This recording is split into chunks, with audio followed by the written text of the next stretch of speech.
Excuse me, excuse me.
Yo, Pralinor.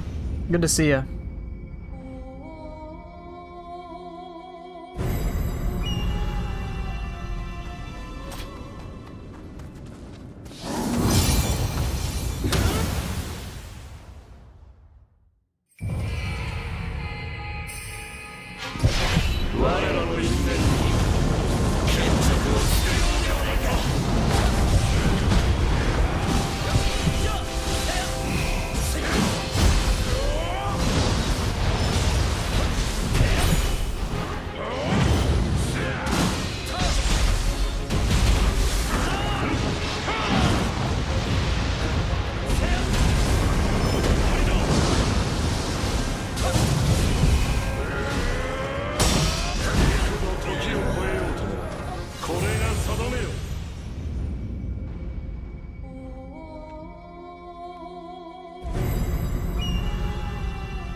Yep, starting with Hideko today.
I'm trying to add the speed into all this. It's fun. It's fun to add it in. Fun to just keep adding it.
Is Axe Hammer gameplay actually sort of punishing? You take damage while attacking comboing?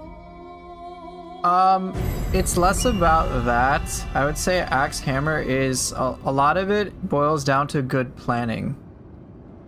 So I say that because yes, of course you can trade. Those trades are a part of it.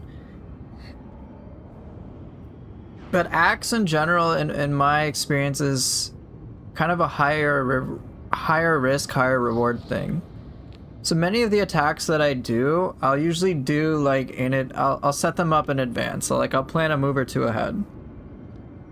So moves like Rumbling Earth, for example, which is, here, I'll show you the attack. This one, that's incredibly slow.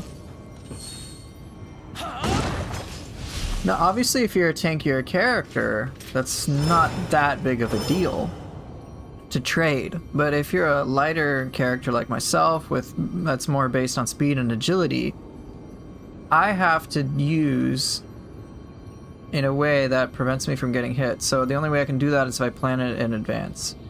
So moves like Rumbling Earth, which you saw have a long animation, I'll usually use in very specific moments where an enemy is far enough away so that I know by the time they get to me I'll usually hit them. And not only that, the hit that I will do will either do a lot of damage or a lot of key damage. And more often than not, it's, oh, I'll take the risk for the key damage because if the attack does hit, the key will be depleted by this point. So I have a lot of those things at my disposal. And with that knowledge and with that patience, as Chicken Burrito is talking about, I will layer in a bunch of attacks. So it very much will look like in the moment I'm like it'll look very different, it'll look a lot faster, but it's a lot of the moves that I do are planned out. Hope that kind of makes some sense.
What's up, Swole? You just beat up Kusanagi. Fight is way easier if you ignore that Himiko exists outside of the big fireball. Nice, nice.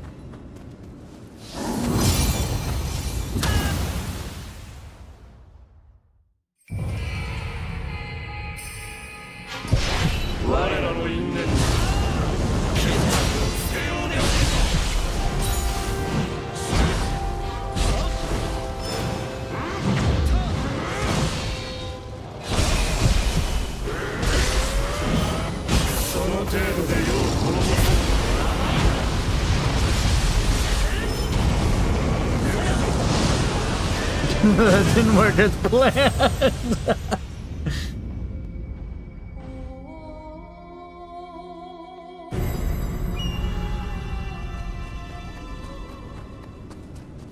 Hey Yoshi, good to see you.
Damn, thought that would work.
Damn, I thought I could deplete the key in time. You really thought there was going to be more to the Himiko Kusanagi fight? Might be in New Game Plus 2. Don't forget, we're dealing with New Game Plus 1 at best. There's going to be a difference.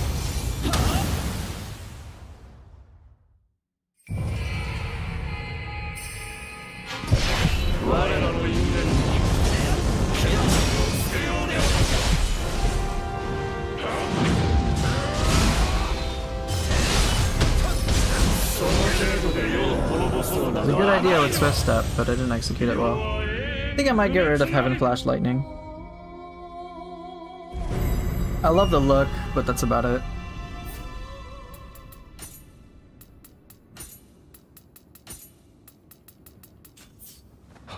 Hammer Axe is more rewarding when you know correctly anticipate the movement of an enemy rather than being able to react to them. Yeah, I'd say so.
Hey Jax, good to see ya.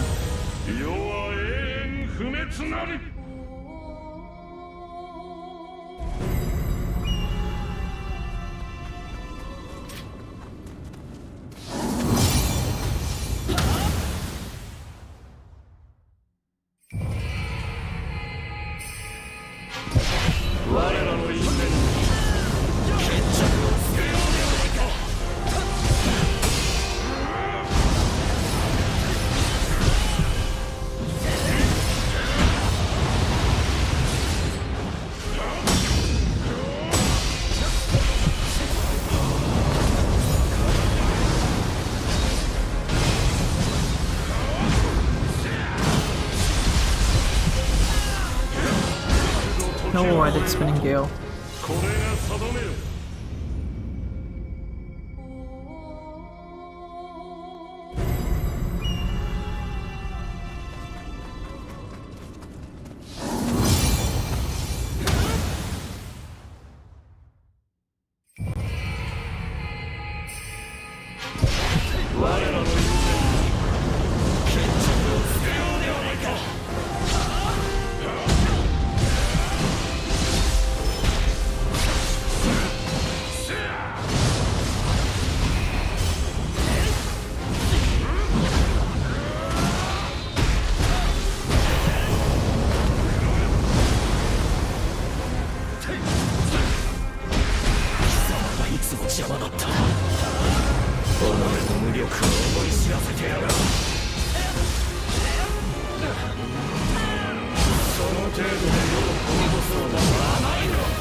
Damn it, just a touch too early.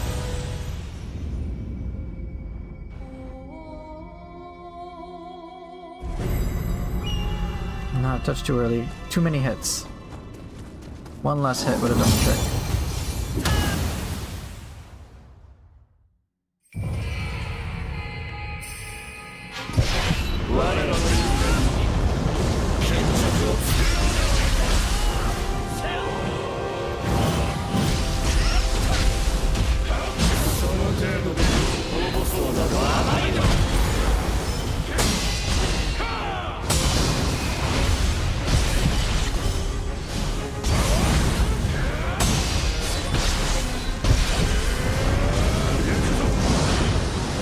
Yeah, I'm still against healing.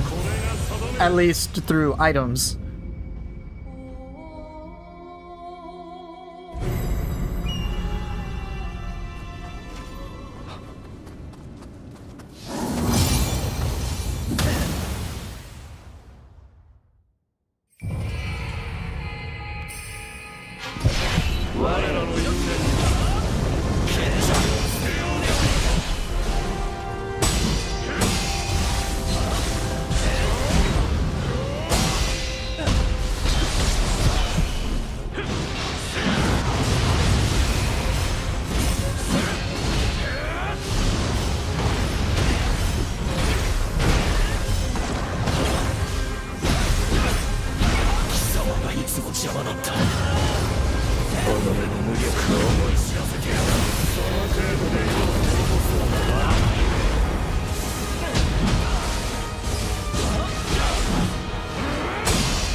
Yeah, still was a good run. Let's see if I can finish it though.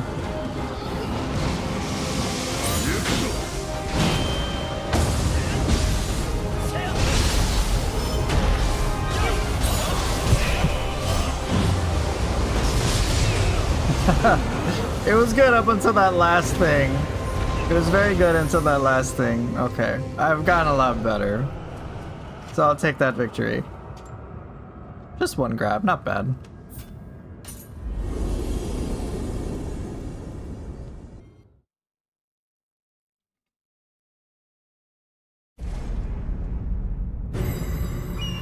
It just wasn't for that single grab.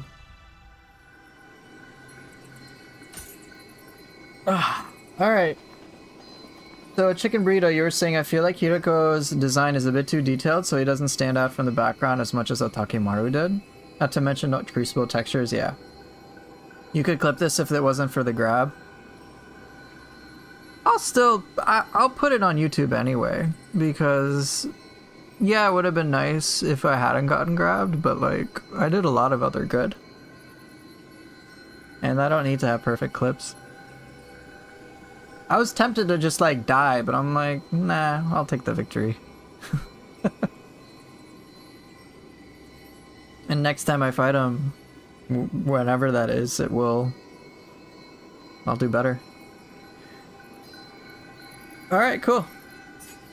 Well, that was certainly fun.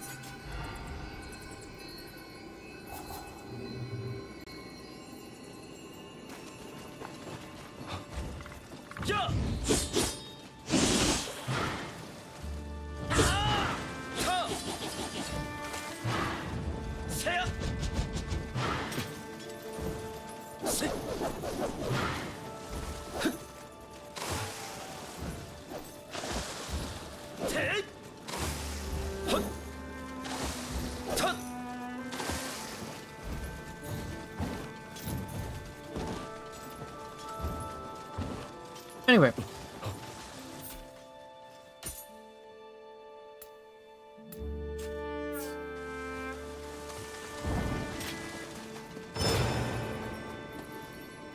Love Tonfas, but may have to switch to dual swords. Yeah, go for it. Okay, so the question is, what do I want to try now? Let's see.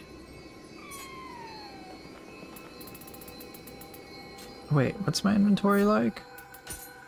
1,000? Oh my god.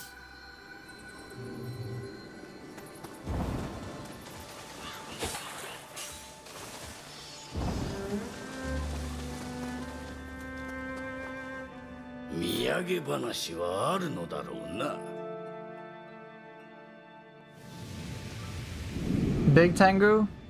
I can consider it.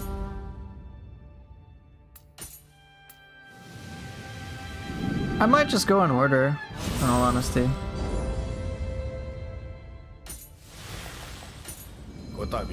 Most unfortunate results? Really?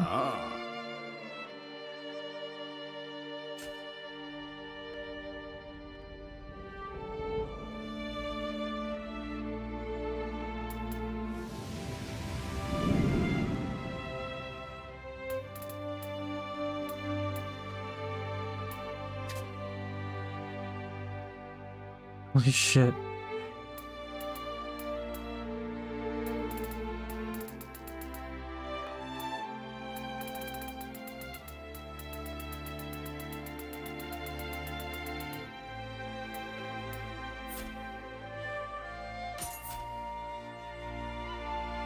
Sure.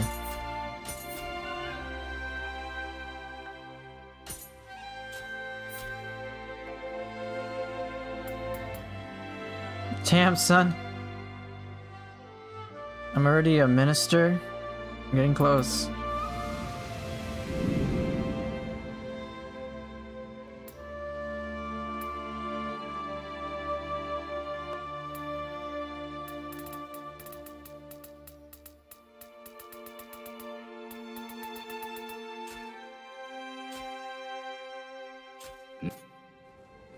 I was thinking of just like kind of starting from the beginning, just going in order.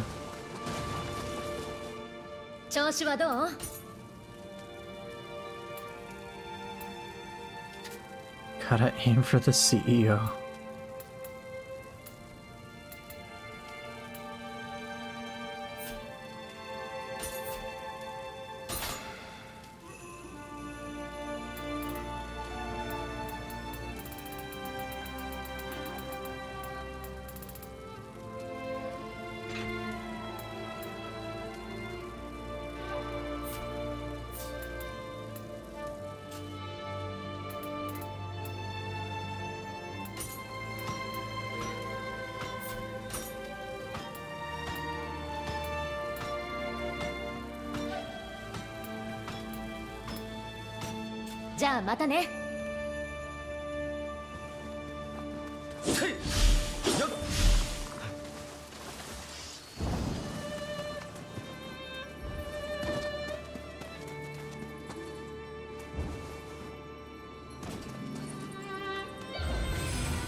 Let me try this.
Good morning. Next month I'm going to start Neo 2. Since I have already played Neo 3, do I expect anything different in Neo 2? I mean, any game mechanics? Less. Your guardian spirit skills get replaced by yokai abilities for Neo 2, basically. And you'll get to use one more eventually. You'll get to use eventually 6 total.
Yeah, no ninja style. You can turn into yokai instead of summoning them, yeah. Deflect, no arts proficiency, there's a lot lost.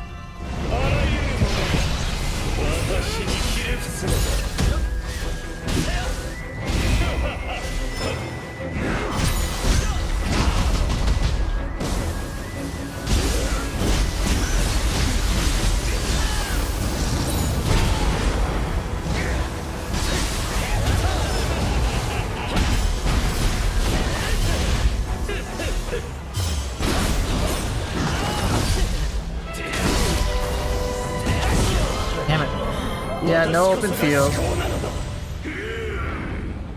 A lot of the missions will feel repetitive. No deflect, so do I dodge there? You'll see.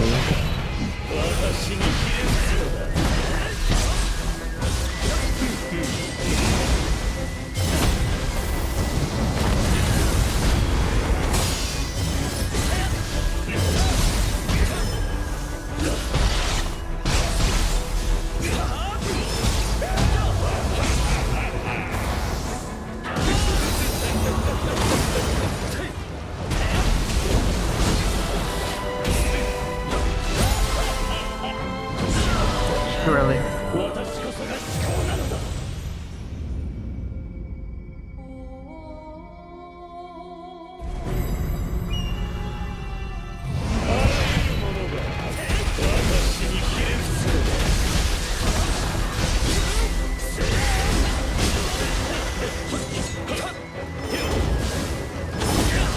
Yeah, my timing's off. This こそが至高なのだ. 「 「 」 「 」 「 」 「 」 「 」 「 」 「 」 「 」 「 」 「」 「」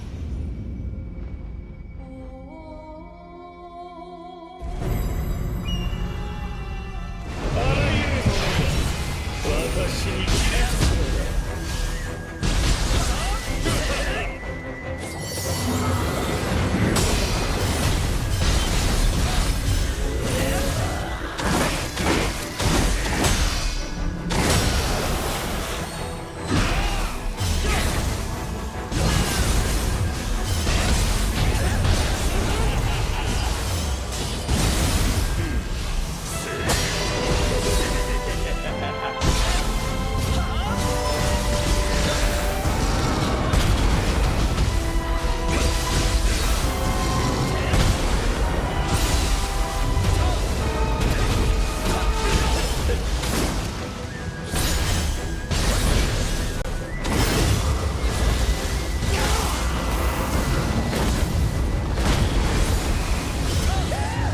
Fight one.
Damn. Hey, what's up, Golden Seed? If I can get Demon of Envy is the hardest one of the three for me.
Okay. Demon of Envy time.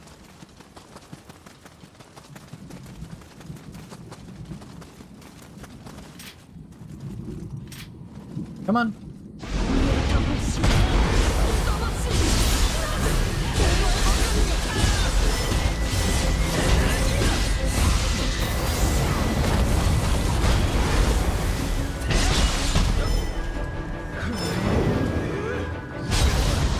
Really?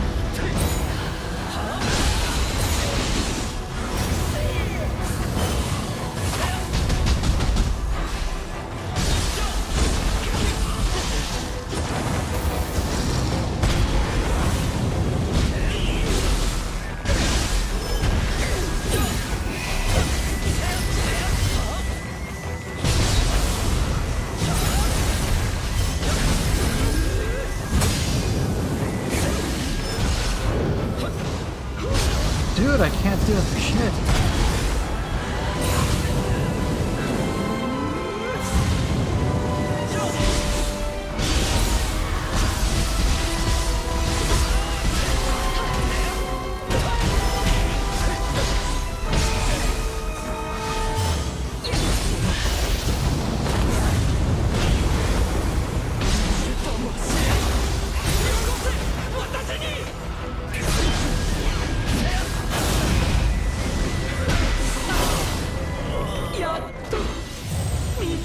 I'm trying to like break her horns like I've done once, because that makes it a lot easier.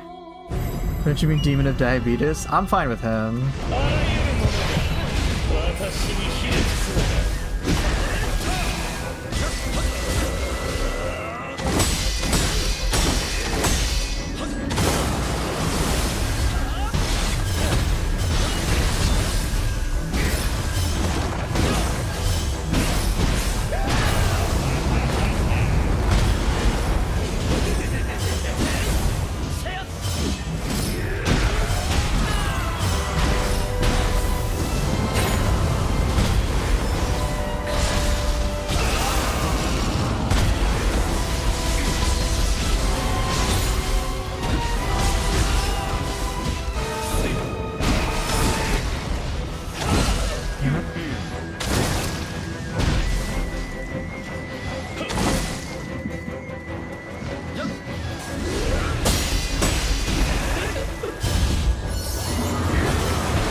I like Neo 3 better than 2.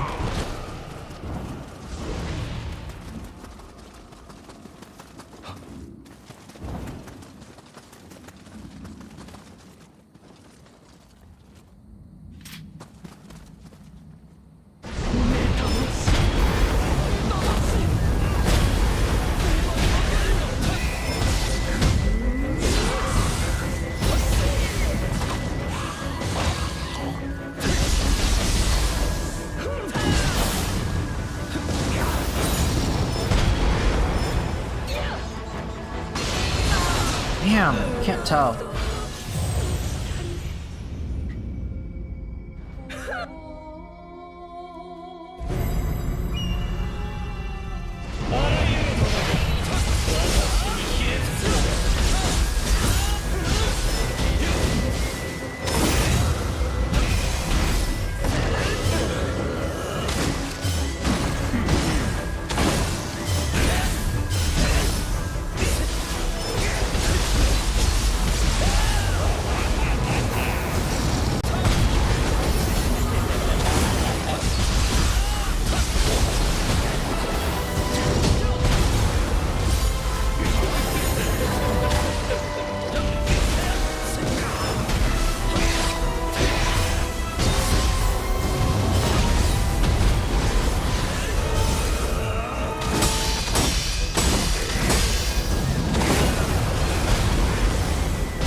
I'll answer that question after either I die or I win.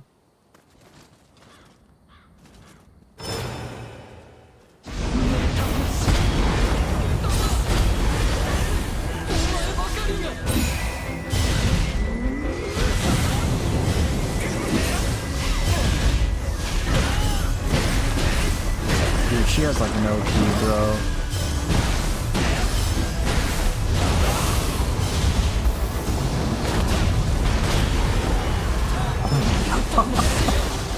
Okay, well that's gonna change things.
seems... Okay, well she is lower on the key side, so that gives me a distinct advantage. Alright, can I handle Demon of Obsession is the question. I think yes, as long as I'm not being an idiot.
No! Damn. I panicked. That was my fault. What about the systems do you find better? I just like using ninja style and samurai style and having 4 weapons. I think that's a lot of fun. Did I find the tutorial section a little drawn out? Well, just a little bit, but I was alright with it. How long playing did it take before you felt that, ah, now I can play feeling? Actually pretty quickly. The more... As soon as I mean, just having 2 styles at any moment was pretty awesome. So once I really started to unlock some of the basics of each, so like obviously getting deflect, that was very helpful. Getting flux too helped a lot as well. Getting the frost moons you don't get right away. You get them, I forget, later. That certainly helps, but it's not a requirement. But getting like the flux and the deflect and the 3 stances pretty early does make a big difference. So once I could get kind of like the inner parts of the tree, that was awesome. And then for ninja style, just getting some of the things like the evade, the footstool jump, the mid-air dodge especially. Once I had kind of those basics and then just had like a few tools I could work with, then it was just going from there.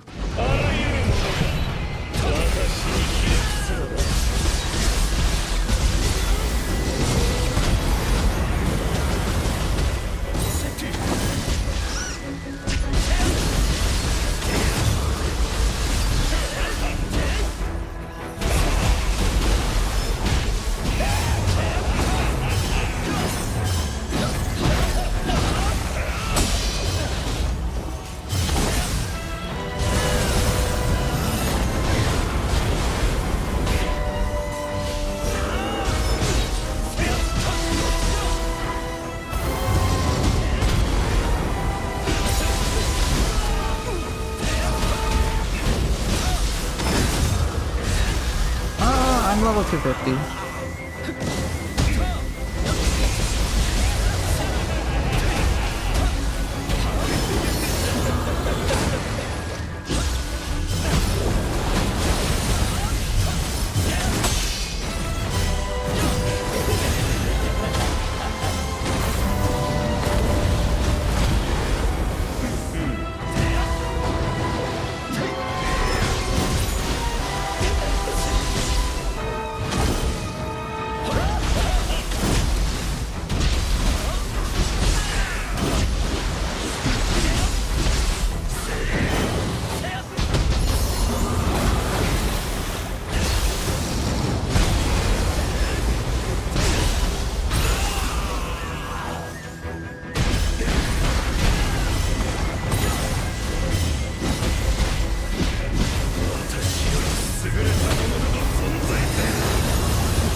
easy, dude.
Okay, pretty good.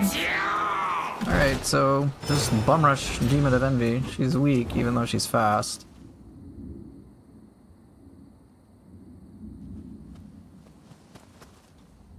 Come on.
Oh, no, no, no.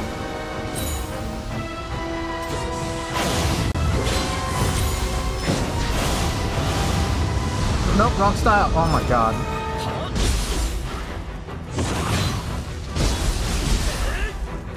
I'm spooked. That's bad.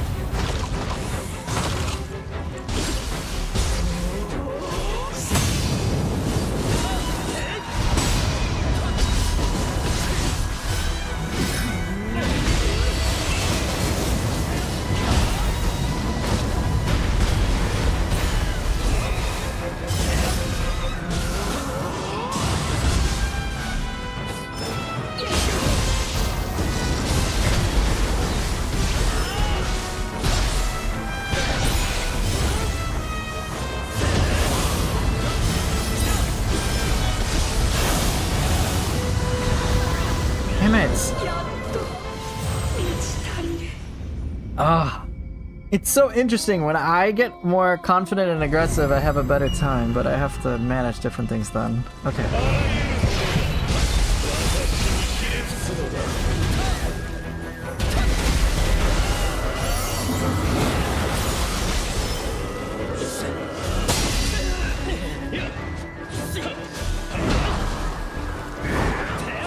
Oops.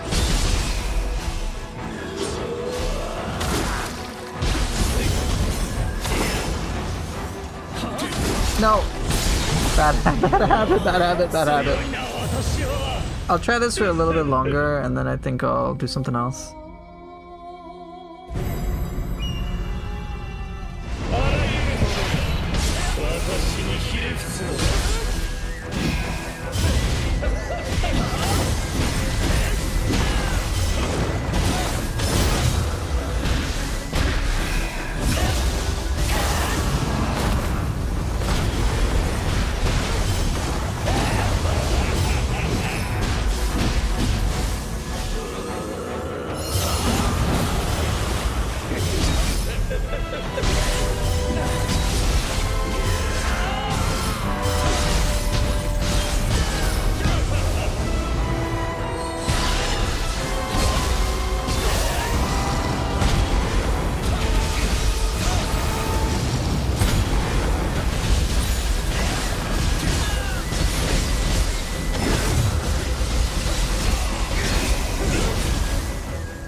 Damn.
Oh, I thought I had that.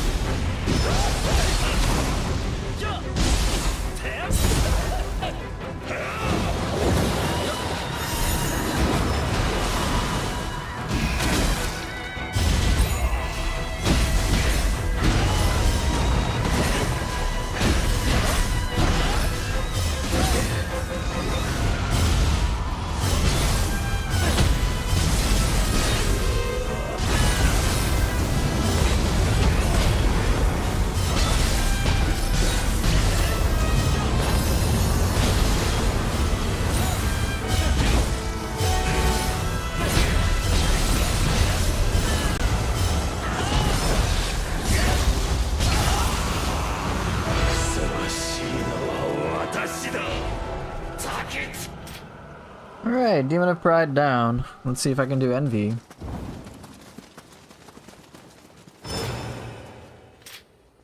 Come on. Come on, where are you?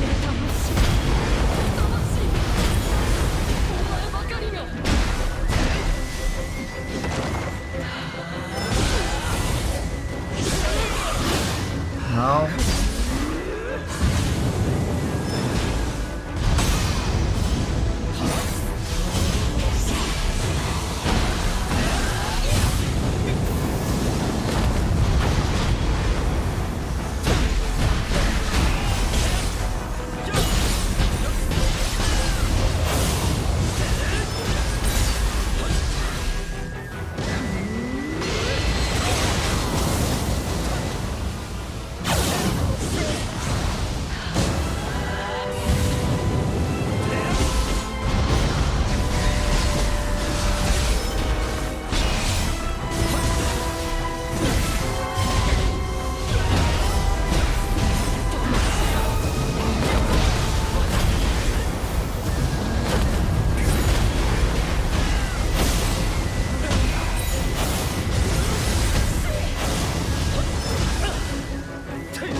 No!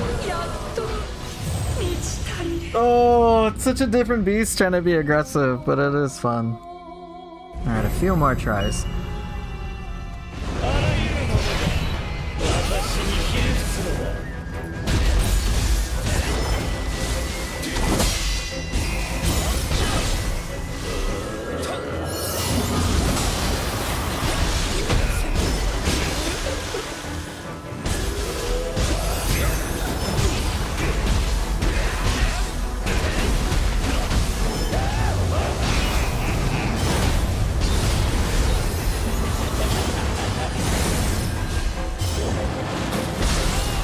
Okay, good luck!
Yeah, I got Pride down pretty well.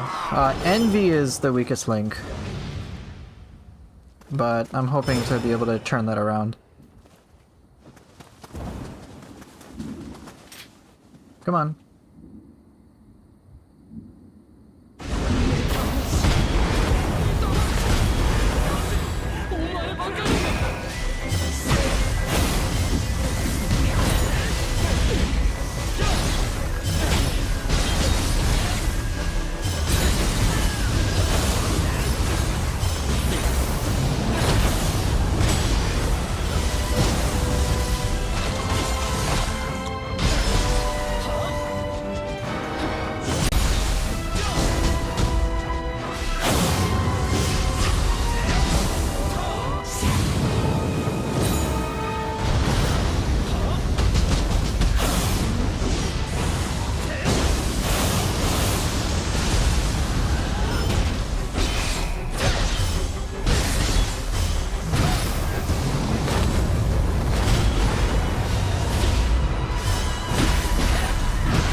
You've asked for a refund. If I can't deflect, then I don't think I can enjoy the game. Oh, I'm sorry, man. That sucks. Well, if you want help with the deflect stuff, we can assist.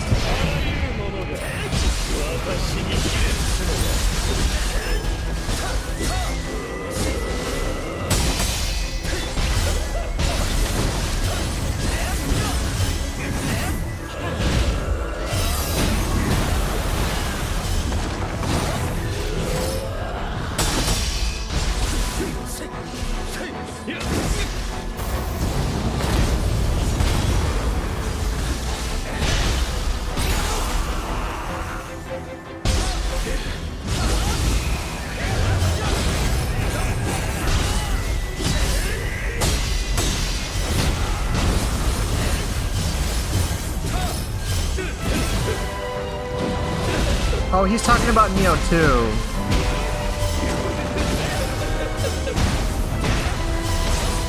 Talking about Neo 2, not Neo 3.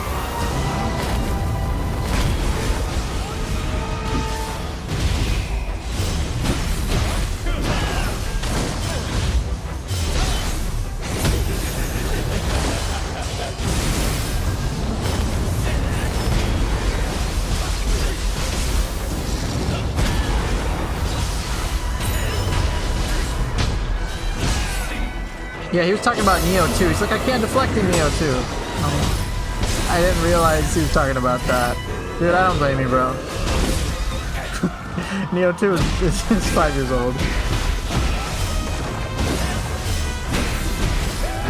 Yeah, City was like, hey, would Neo 2 or be fun kind of deal? I'm like, yeah, what would I lose if I play Neo 2?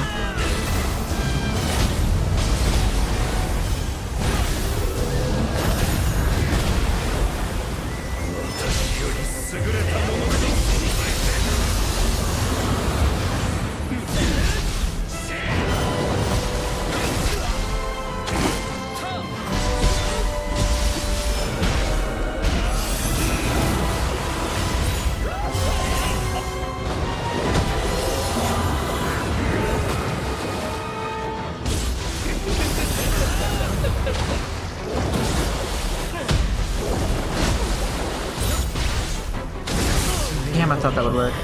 Yeah, yeah. Neo 2. I can't go back to Neo 2. It's okay. Once I've tasted Neo... Like, now with Neo 3, I'm like, nah, Neo 2 is done.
I'll have this be the last run. If I can't do it, oh well. Good practice though. I'm just going all out. It's kind of fun.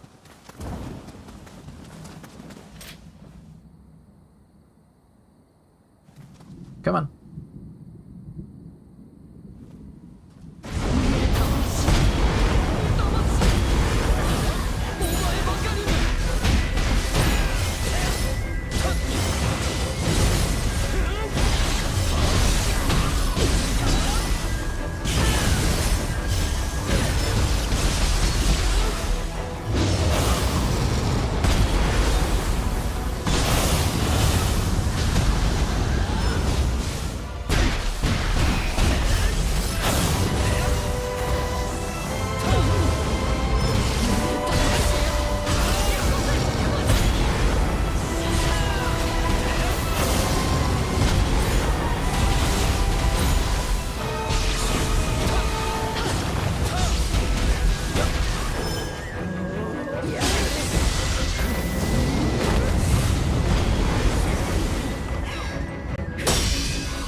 What?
Damn. Alright, that's good.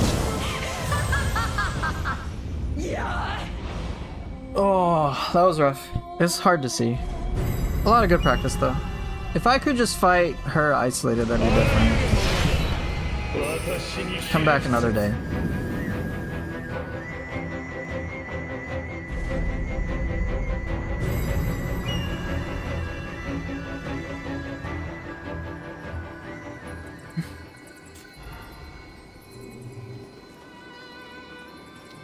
Hi, I have a question. Where do I find the Katana Executioner Demon? I'm guessing you're asking about Blood Edge Demon? With the Blood Edge Demon... Here, let me verify if this is what you're asking about.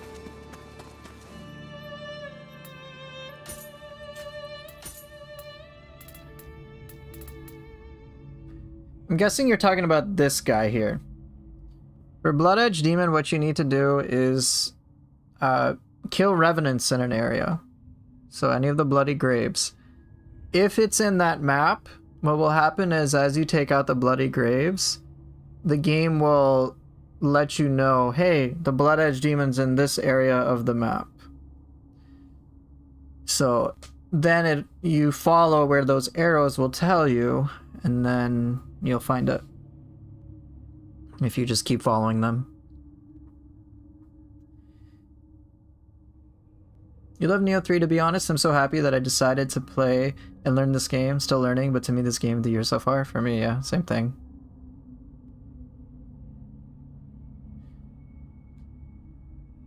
Ninja weapons are really lacking when it comes to how many moves you can have at once. So I've heard the whole samurai style, ninja style stuff. In all honesty, like... my hands are kind of full when it comes to ninja weapons. I'm not able to use everything. There's mid-air attacks, there's mid-air plunges, there's hold mid-air things, there's mid-air combos, then there's footstool jump, then there's mid-air dodge, and there's ninjutsu all at the same time, and it like it gets pretty complex. Now, do I want more? Yeah, of course. I don't think they need stances though. All things considered, I don't think it's necessary. You kind of have, for me, the three quote-unquote stances are ground play, air play, and ninjutsu. So it's I already have my hands full. And I'm personally of the opinion that I don't think every weapon in samurai style needs to be a ninja style weapon either. It'd be cool, but in all honesty, after playing with like talons versus cestices,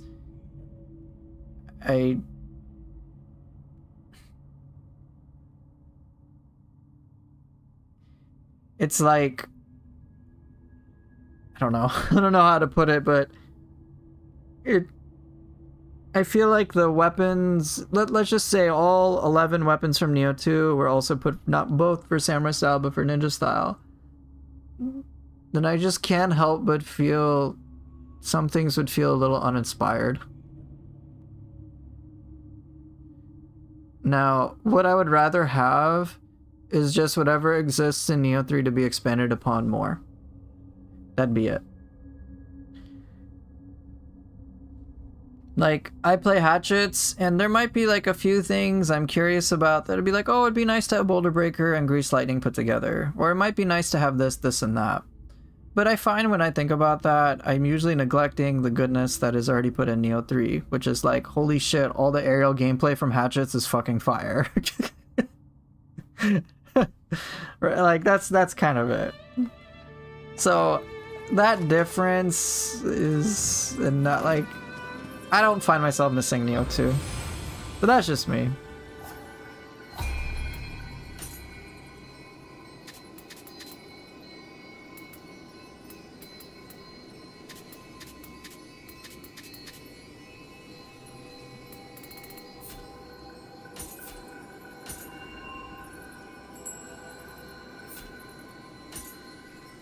Oh, I got a better Hiroko?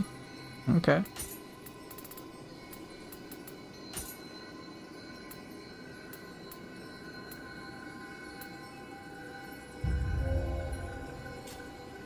Can I upgrade it?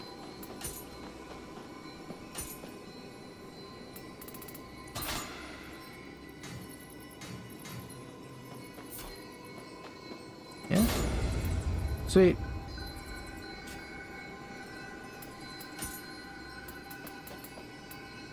Oh, I have to upgrade Demon of Obsession? That's the only one that's left?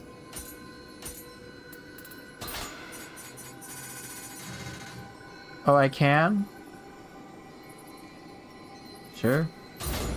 Why not? Alright, well, now it's all maxed. Cool, I guess.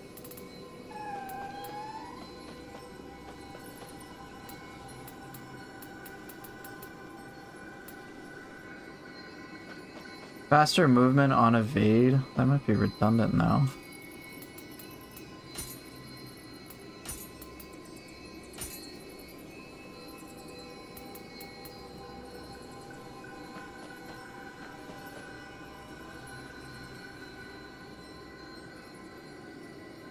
Yeah, that's fair, Lana.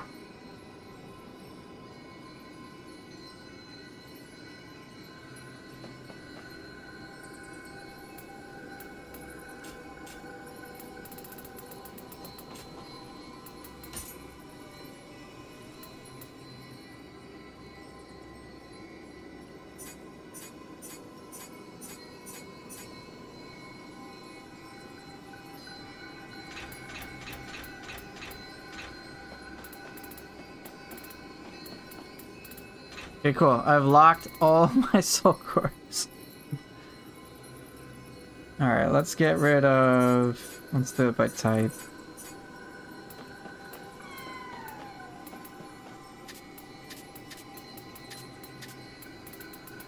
How many cold hells do I have?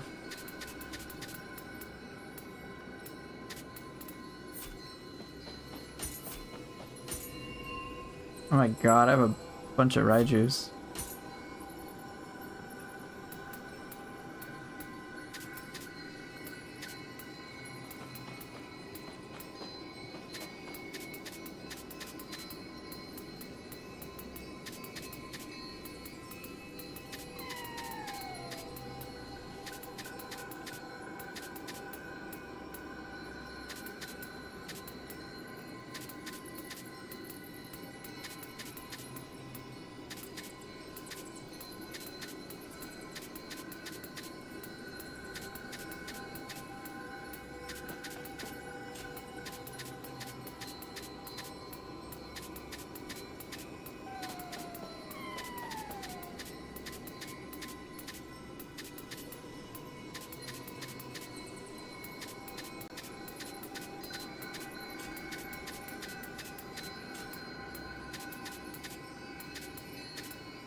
This is a lot of them.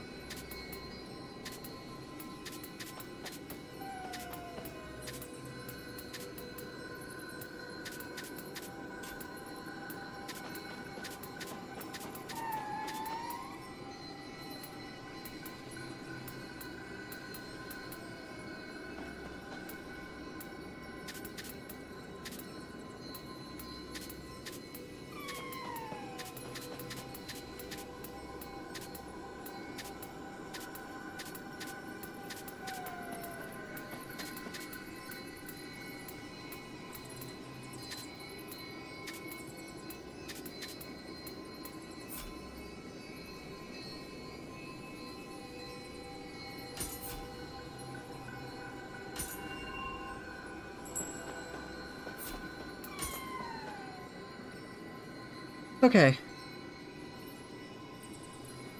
Currently trailing Blood Edge Demon, one arrow is pointing directly to Hunting Cave. Should I go there? If it's in the haunted, it's not going to be in the Haunting Caves. But see if you can find a Revenant, another Bloody Grave, so that can give you a second arrow. If you have 2-3 arrows, you can triangulate the position almost exactly.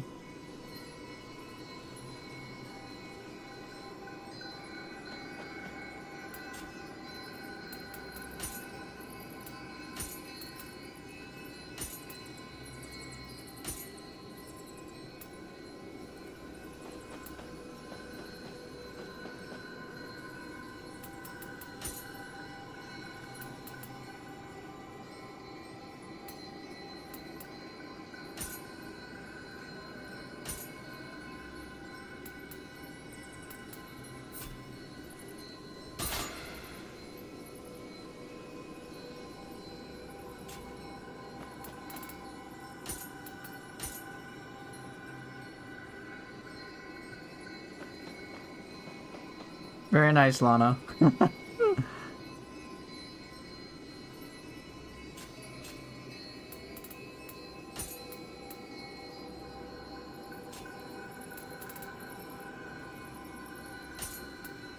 It's so minor.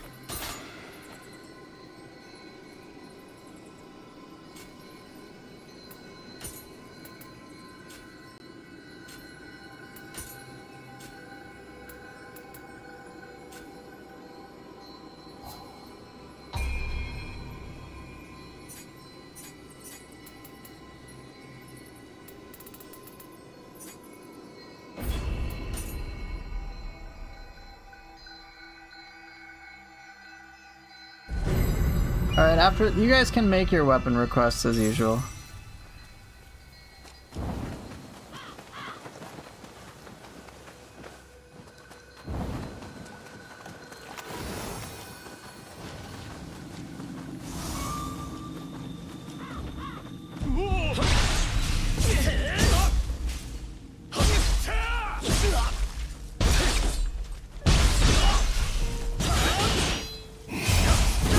Dual sword samurai.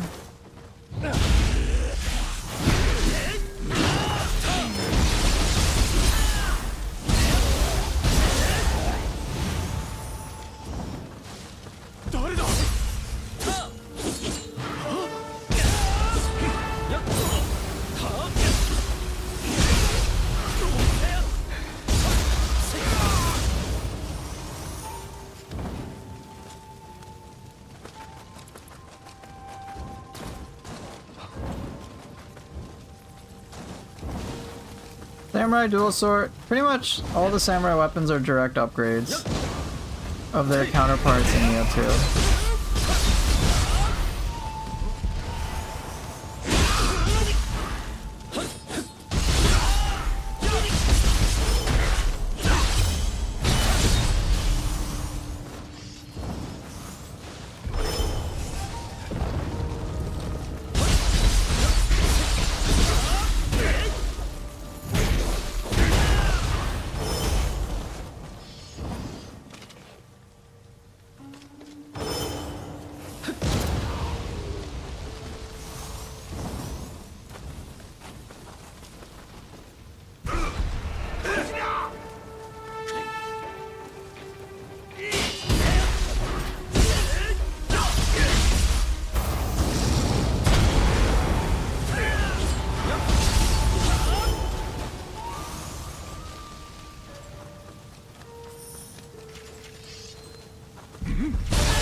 I like dual swords much more in Neo 2 than I did. Oh, sorry, in Neo 3 compared to Neo 2. That's easy.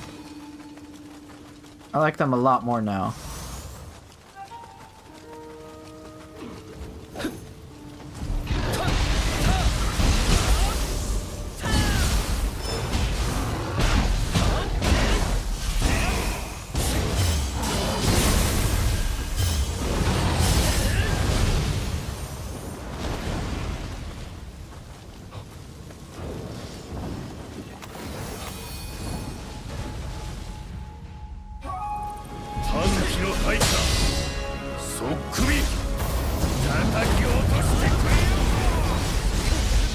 Oh, you grabbed me? Okay, cool.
to get that grab on him.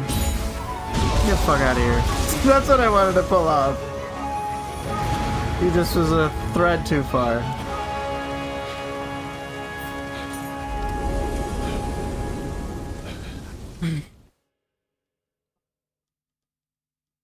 Yeah, Neo 2 Dual Swords is kind of meh. But Neo 3 is a lot better. I'm much more comfortable with them.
Ronin Dual Swords? Oh, those were so good.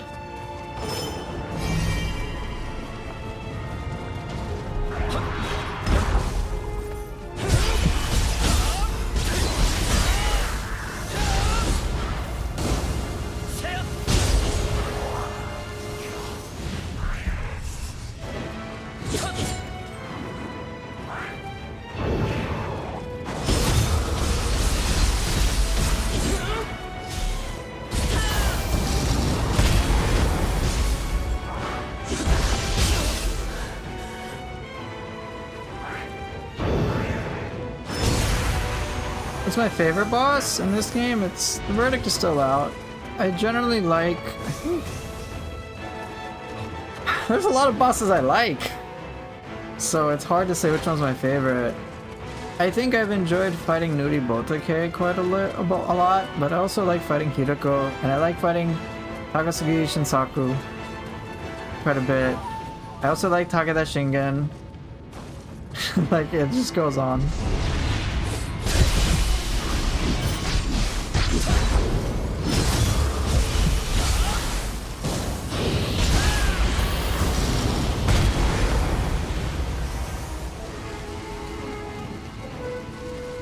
What's your favorite boss? Huh?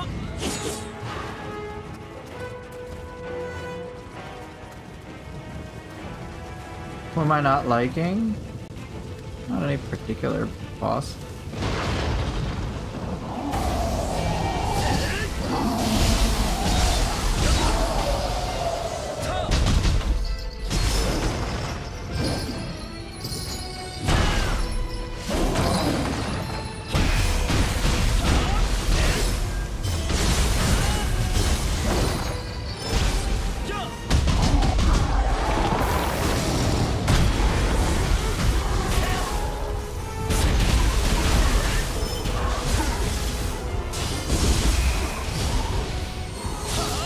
My least favorite boss? It's probably Human Hiroko.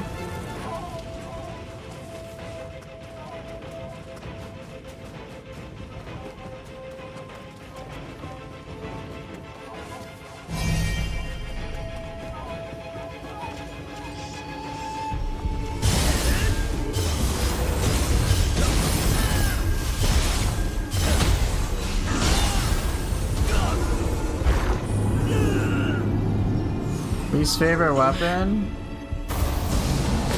Not yet.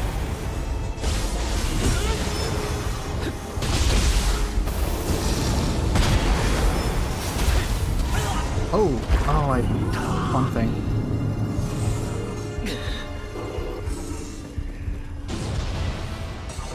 I don't know if I got a least favorite weapon yet.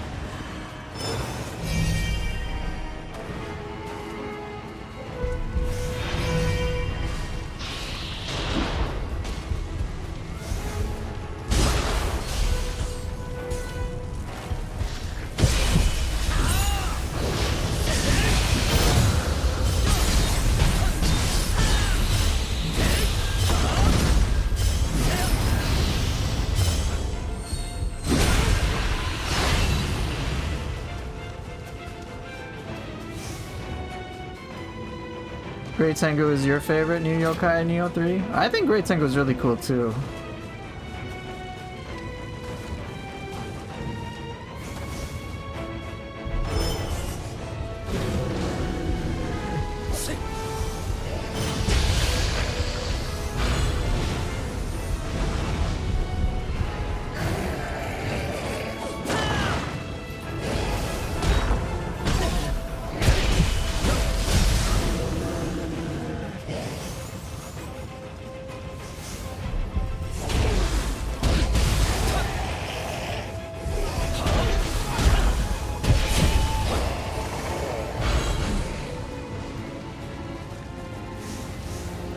Didn't use it much in 2, but Split Staff's the only one that disappointed me.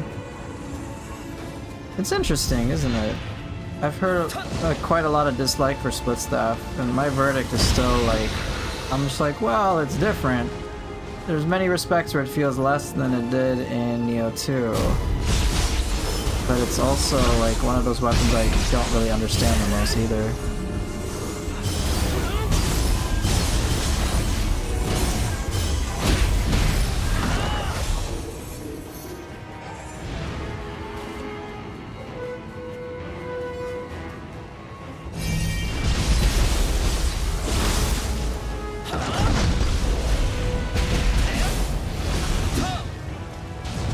Cooked.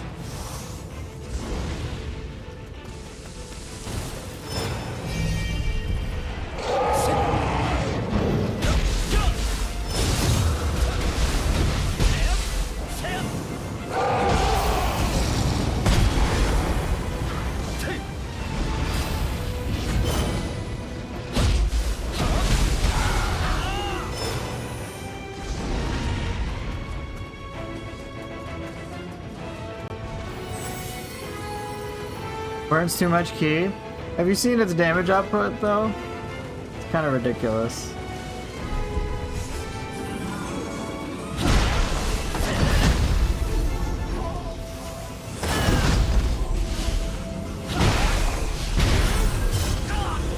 Come on. Fine.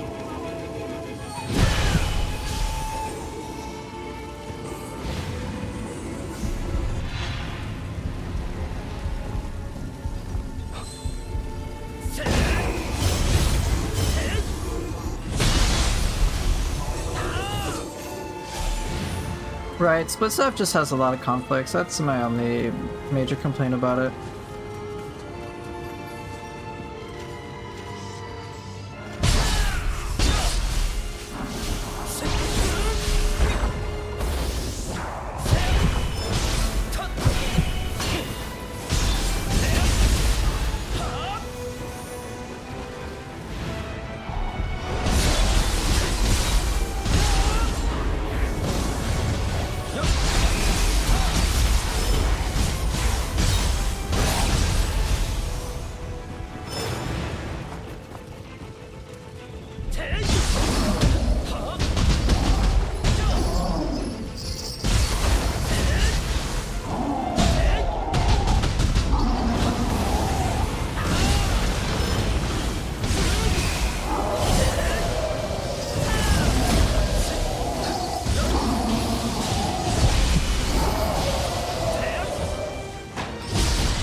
Maybe that'll be a clip, I don't know.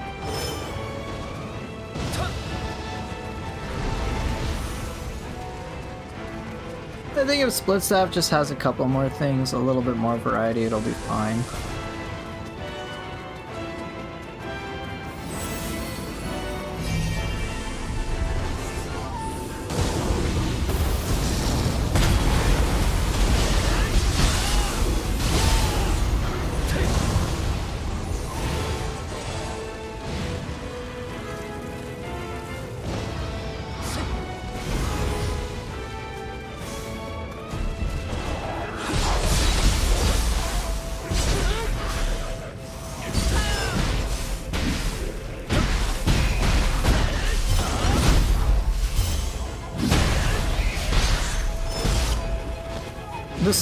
Yeah, the air attacks for Split Staff are a little tricky, but the hold one is like ridiculously powerful. I was very surprised.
How often do I shave my beard? I don't know, every week or so.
The split stop air moves are a little difficult for me too. I'm not the most confident in its air game yet.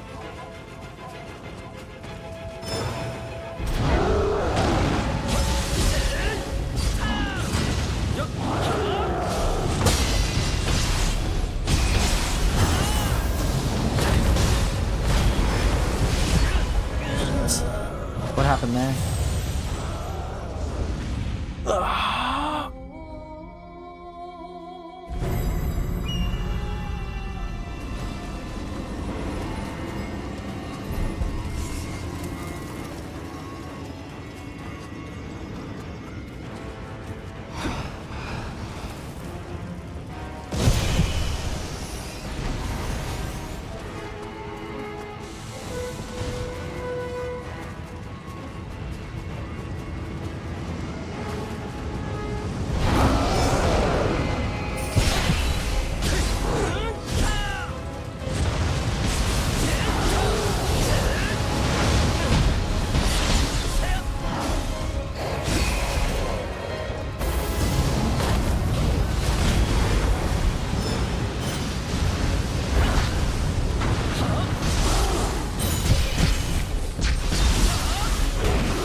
was a hair too early.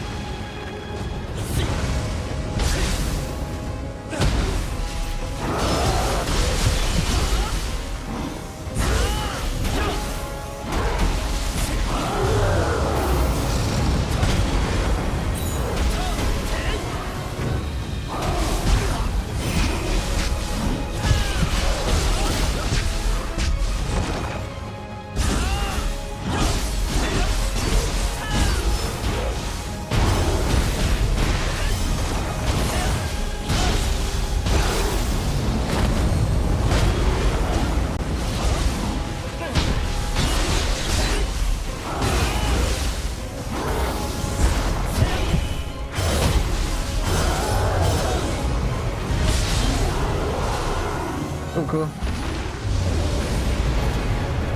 Man, the difference between me doing this now from last time I approached this is like night and day.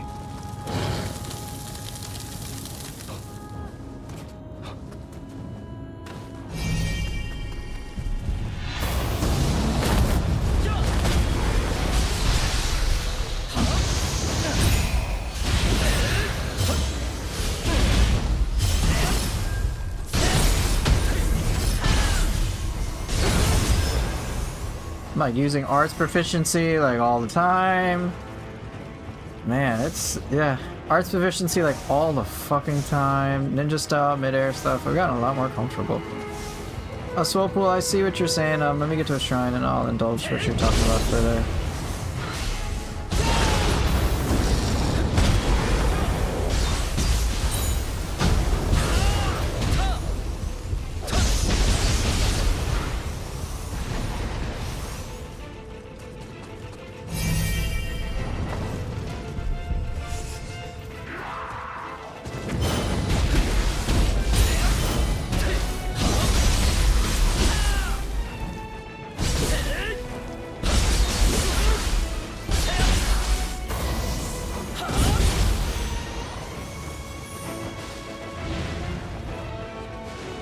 Just even encounters like that, I'm like so much more comfortable.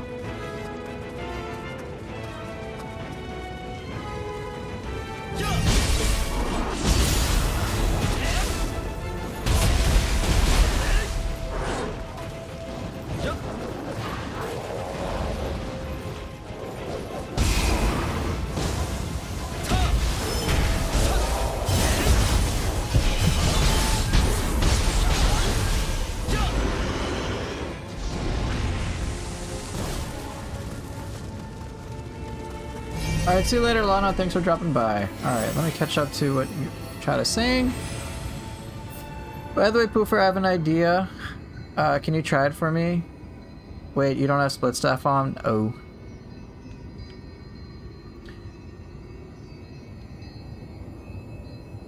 I remember when they put an Enra in this area, it was really cool. I just wish they did it more. Stuff like that more. I imagine with the DLCs they will. But we'll find out. So I'll play Split Staff next, alright?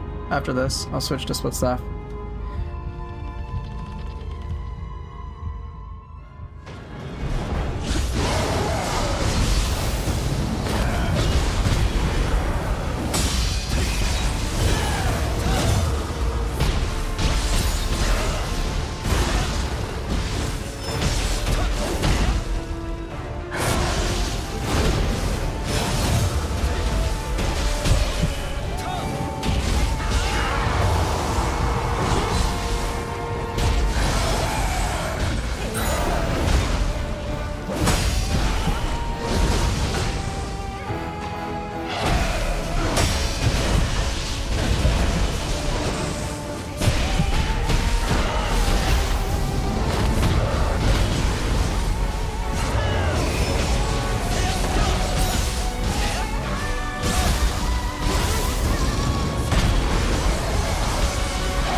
autopilot this boss now.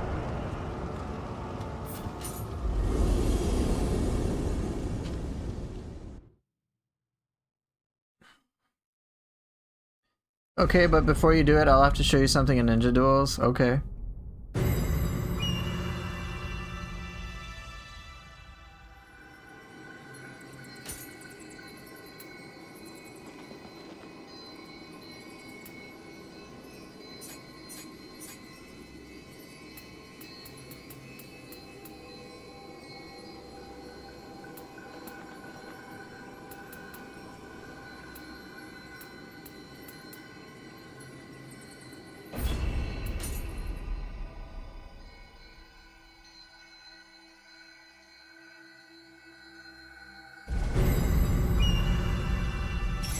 秘伝の力、しかと見極める。どうした？まだまだ打ち合おう。さ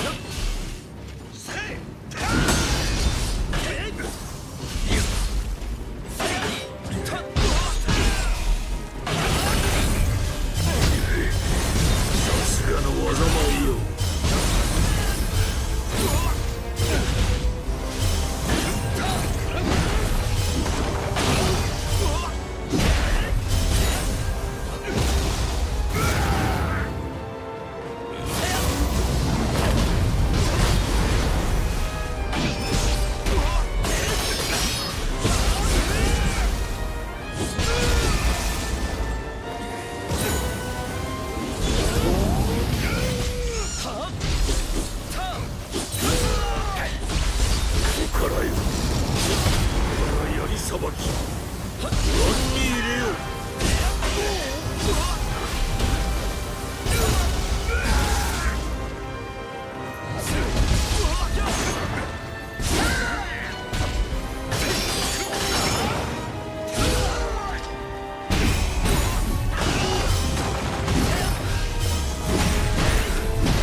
Damn!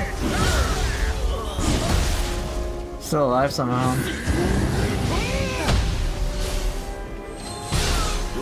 Deserved. Basically, with Ninja Duels, during Spinning Dragon, you can cancel into ninjutsu at the top of the move, and that will allow you to do aerial follow-ups. Yeah! It's cool! I'm curious if you can do that with changing ways. Oh. I don't think so. Oh, that's a little faster.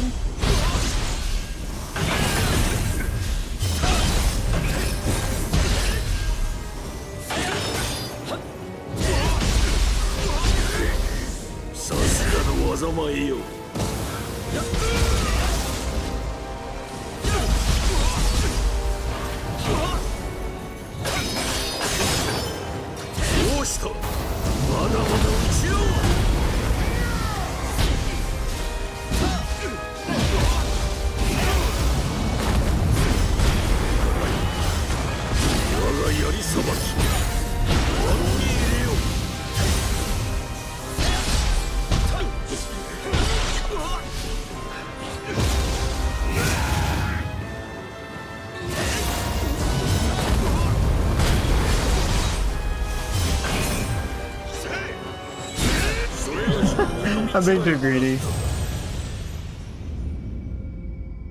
I think changing ways is a fixed move.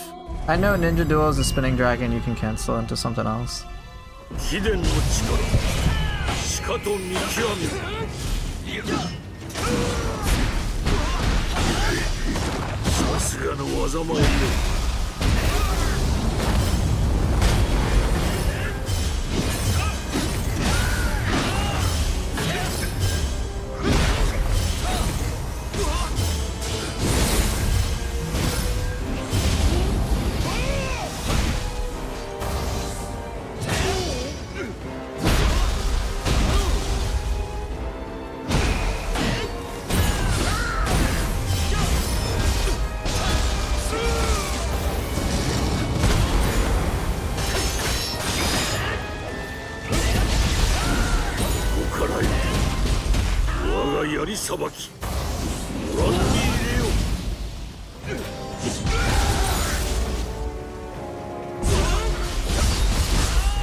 You just got demolished, bro.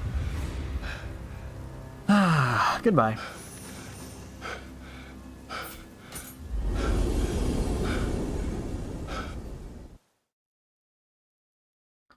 Iffy oxen. Witnessed my genius with a spear, got pushed in on his ass with ease and stabbed in the fat gut. Yeah, pretty much. So Soulpool, you're saying, so I think the rule is that if the move uses an additional input, you can cancel it? Yeah. Spinning Dragon you can. You can jump after it, you can do quite a lot. It's pretty cool. That poor guy. Alright, I'll do one more with this setup and then I'll switch. Lumberchop being a deflect with Lumberchop Swift is so sick and cheesy with the style shift flow. Yeah, it is. Forget what the downside is. I think it's like you'd use a ton of ki. Yeah, increases ki consumption. That's true.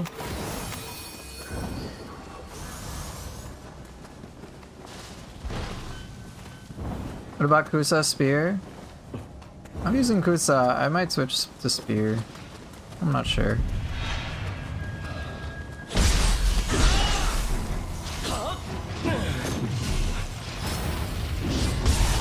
Oh, he still got the grab. Oof, that's painful.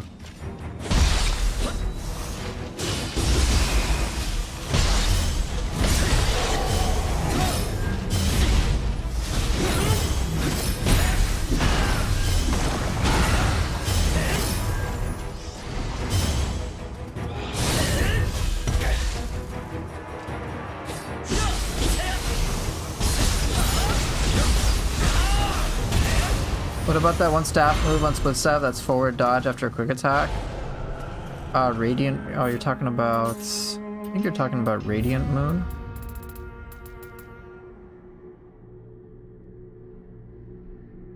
I don't think that will give you the air that you're thinking of. Basically, if you can jump, like just try jumping, and if it'll tell you if it works. I think that moves that I know that do have aerial components built in or something. I don't know, actually. There aren't too many that have that, like, oh, let's get into the air. I know Spinning Dragon will count. Yeah, there's no additional thing. Kusarigama, I think you can do that with Leaping Strike. It even says aerial attacks can be performed mid-descent, so, like, you can do that. But, like, that's kind of obvious.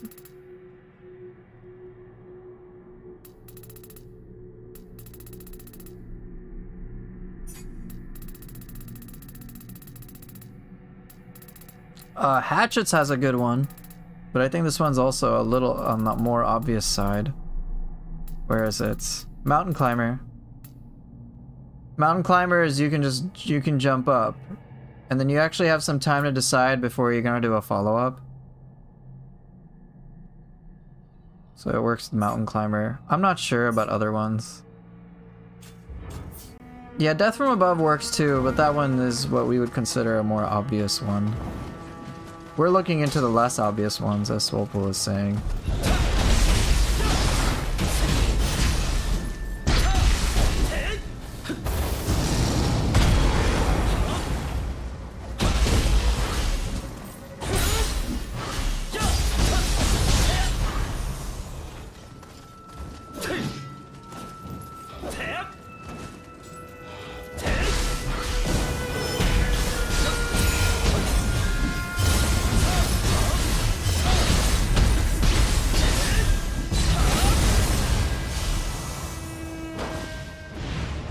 Yeah, you could do Mountain Climber into bombs and then probably do Firefoot Drill.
little wonky, but they're dead.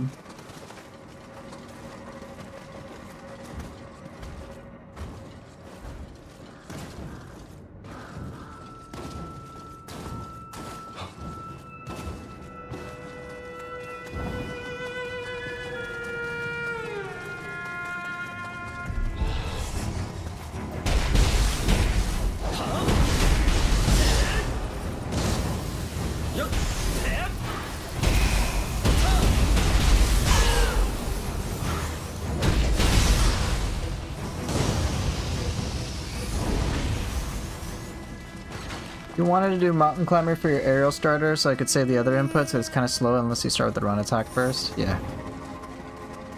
It's a lot of nuances to consider, and I've just like been dabbling with all of it over time.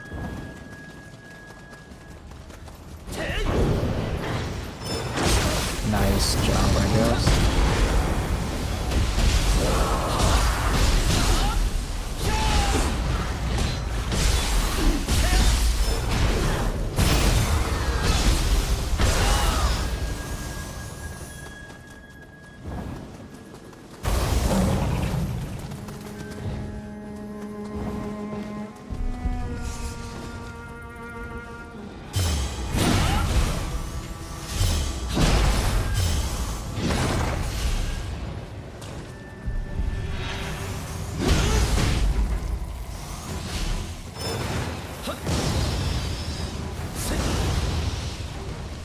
Yep, a lot of pros and cons, which I can have fun with.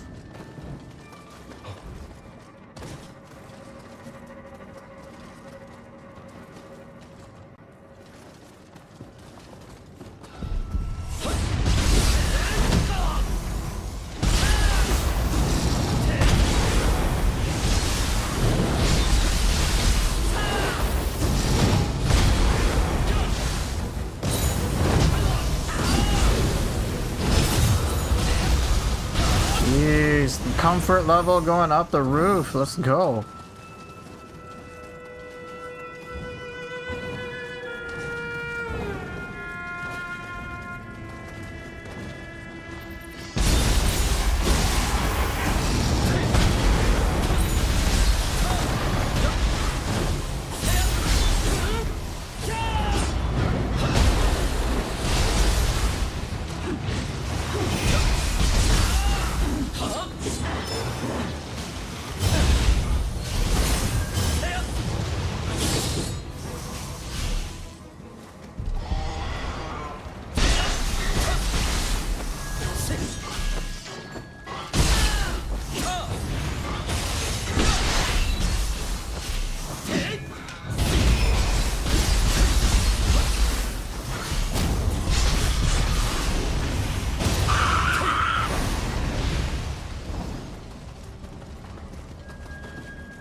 You could do that dual swords tornado move. Yeah, I like the way you're thinking.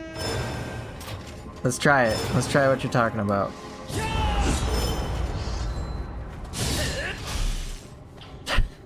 Cool idea.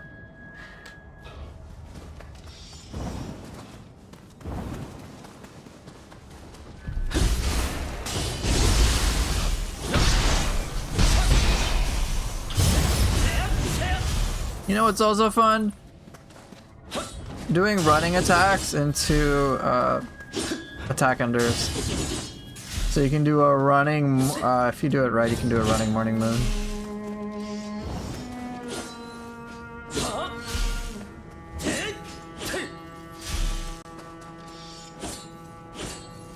Or at least I've been able to do stuff like this.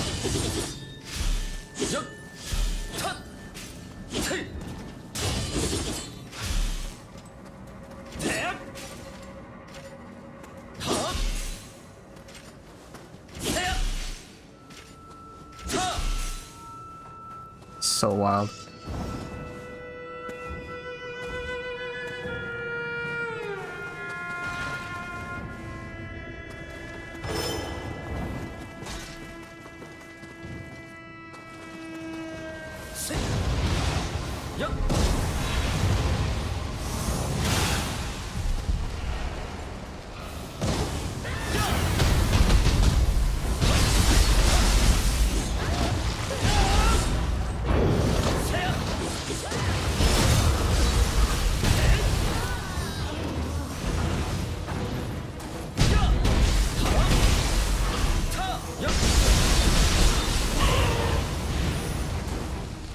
That's true, we can style shift the aerial axe move.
Holy combo?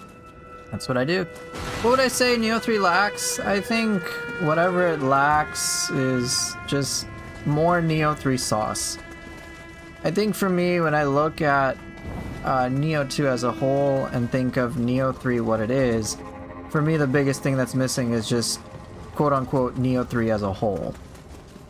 I think when Neo 3 will have all of its DLC, it will even more easily outmatch Neo 2.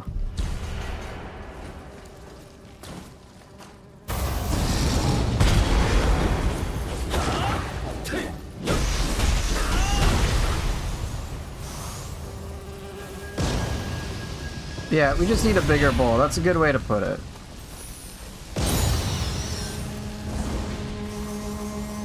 Like, we're missing 2 DLCs, we're missing whatever changes will be thrown into DLCs, like, that's what's missing. I had that same feeling too when playing Neo 1 and the complete edition of Neo 1 compared to Neo 2 base game. I remember Neo 2's base game was kind of like, I was like, cool, there's a lot of cool stuff, but I'm not feeling the sauce. But obviously, Neo 2 base game and Neo 2 with the DLCs is like a whole other beast. The DLCs just add like this other extra dimension to it. It's not like with Ninja Gaiden 4 where the DLCs are just like, oh cool, it's like a mini content pack. It's like, here's a little extra goodies. Here's a little extra... It's like, here's an analogy. For me, so Ninja Gaiden 4 is... It's like they gave you a pizza.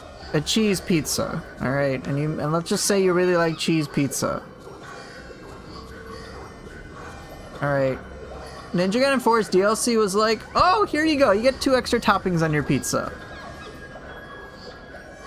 and you're like, okay, toppings are nice, but I'm kind of hungry for another pizza, man. I didn't have enough. Contrast that to Neo 2. Neo 2 was like, here's a pizza with some different toppings you're not used to. And then Neo 2 DLC was like, here's another deep dish pizza. Let's get you a deep dish pizza on top of that. This is the second one. Now with Neo 3, we've gone like, okay, so Neo 2 is like 2 delicious pizzas. Alright, let's just say they're both large pizzas. Now Neo 3 is like, hey, we got a single extra large pizza. And you're like, but, you know, 2 large pizzas is actually more pizza than just 1 extra large pizza. So, yeah, of course I'm gonna feel that, like, lack of pizza when it comes to Neo 3. But, what I anticipate will happen with Neo 3 with the DLC is we're gonna get 2 extra large pizzas. Or for Ronin, you order a pizza but you just get the box. Stop. Neo 3 combat DNA superior to Neo 2 combat DNA in my opinion. I agree. Once they expand their boss roster and get more human bosses like Kunimatsu, Okita, it's GG. Right, and not to mention just like flushing out whatever Neo 3 is, Neo 3 combat DNA. I think once it gets flushed out, it's even less of a contest. But we have to wait for the DLCs, which will unfortunately be a while. Ninja Gaiden 4 DLC was pretty short, but the combat engagements were a lot fresher, I agree, than the base game. I think it was the right length. Touché. I think for me, since I was dissatisfied with the Ninja Gaiden 4 DLC because there were some big issues I had with Ninja Gaiden 4 that I just didn't feel were hit. So if like certain things were patched, certain things were tweaked, it would have been nice, but it just felt like the DLC was just an addition. And I'm so used to Neo DLC, which is like, bro, alright. Like, let's go with Neo 2 DLC as opposed to Neo 1. Neo 2 DLC, you got introduced to Dream of the Demon with the Divine Graces, which was cool. You're like, alright, we got the Divine Graces. And they change up some of the enemy movesets slightly, which was cool. Not to mention, there were things like Saito Toshimitsu introduced up and before then, I think. So you had all that, and you got like the curse mechanic, which was cool. So it was like it was definitely quite big. And then Dream of the Wise came out, and then it was like, oh, here you go, Ethereals. Here's Dream of the Wise. Oh, let's change some shit. And I was like, yo, it's pretty cool. Now, Dream of the Neo didn't have like that much of an expansive difference for like their main game, but like no one really gives a shit because it was like, here you go, have the underworld and the depths. And then it was just effectively endless content for people, for like myself.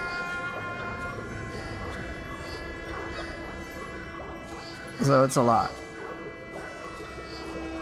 So when it comes to, so yeah, like, I anticipate that with Neo 3, while they're not doing 3 DLCs, they're doing 2 DLCs, I imagine each DLC is going to be fucking huge.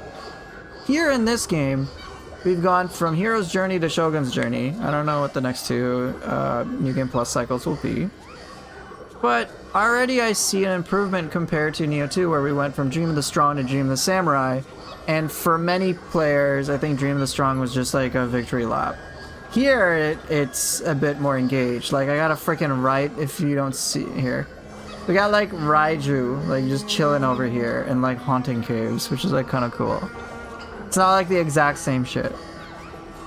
Yeah, maybe we'll have Demon's Journey and then Neo's Journey or some shit. Who knows? I don't know what they're gonna do. Ninja Gaiden 4 is the weakest Ninja Gaiden entry in your opinion. Fair. Even though it's still an amazing game. I think if I were to put my opinion for Ninja Gaiden 4 is that it's a lot of potential that I didn't feel was realized. And I think that's the disappointing part for me. Which is why I'll tell anybody to never buy that game at full price. Get it on sale. It's been on sale for 35% off. I'm like, I think that's fair. That's all. I think if Ninja Gaiden 4's potential was more realized, like, I would have been so happy.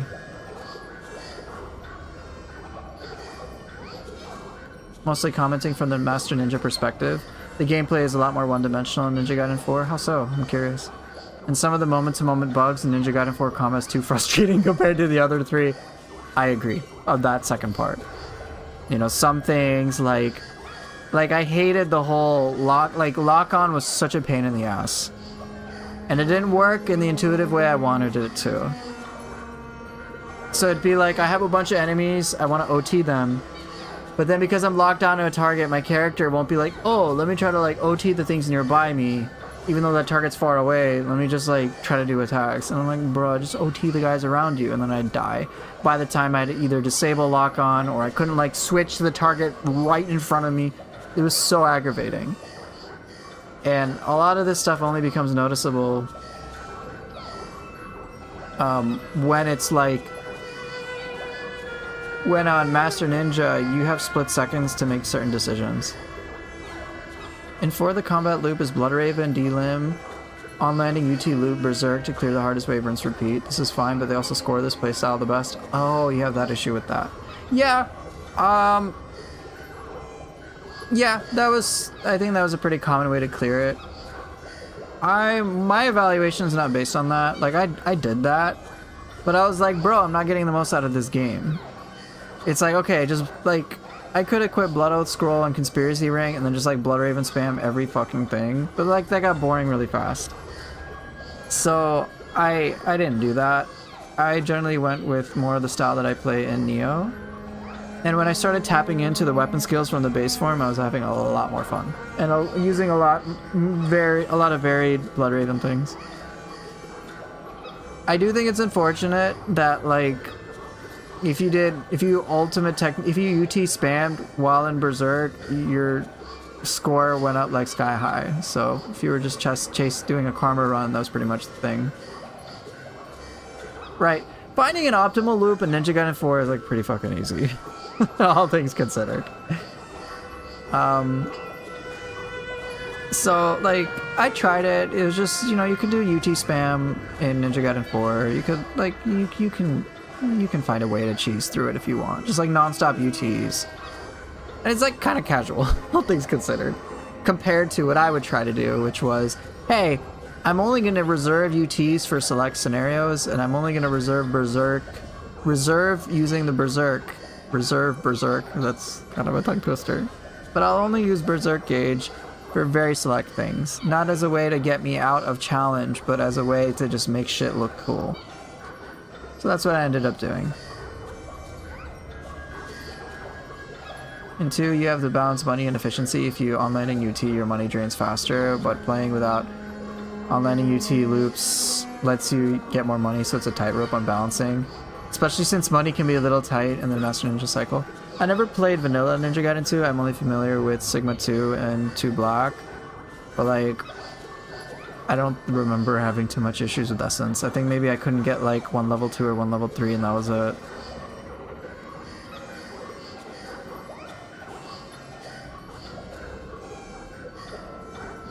Yeah, in past Ninja Gaiden game bosses are eh. 3 Razor's Edge on Ultimate Ninja is the same way. There wasn't an easy way to cheese encounters because money was such a tight concern, so you needed to balance cheese with money. I have a slightly different opinion upon that. So, I remember 3, because of the way that karma was directly attached to skill, like unlocking skills, I remember feeling very incentivized to steal on bone spam. And like, that was it. It was like, okay, let me D-limb a guy or 2, and then steal on bone him, and then chain it like multiple times against every enemy. Let me bait enemies to do an attack. So there was that, and it kind of got dry doing it that way. But all things considered, of all the Ninja Gaidens, I felt 4 had a lot of promise, and I just didn't feel it was realized. That's really it. You absolutely can play in a way that trivializes the game experience, like that's not going to be a surprise. But for me, like, that can exist in the same way in Neo 3 you can make a kick-ass build to just trivialize a lot of content. But as long as I can play in a way that's fun and expressive and like kind of cool and basically feel like I have my own enjoyable game, I don't really give a shit. In Ninja Gaiden 4 I would try to push that, but certain things were just very frustrating.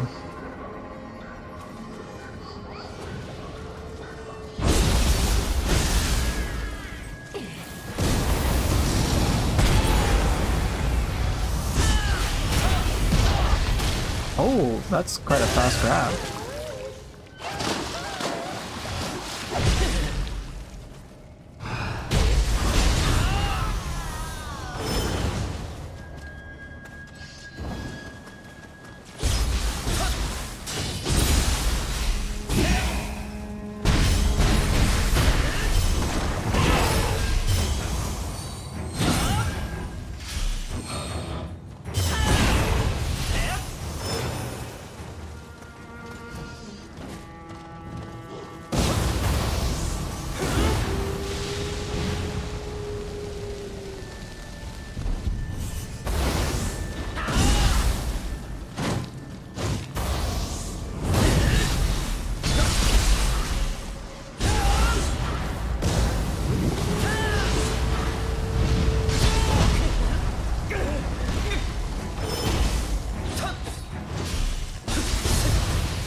I think the 4 bosses were more consistent, but similar to the core gameplay, quite one-dimensional. Dodge, wait for them to light up.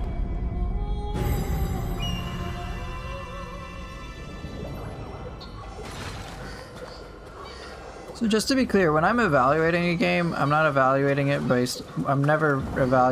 based on what's optimal. I'm looking to see how creative can I be. In 4, I could be hella creative.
Shit, I'm not ready, I'm not ready, I'm not ready.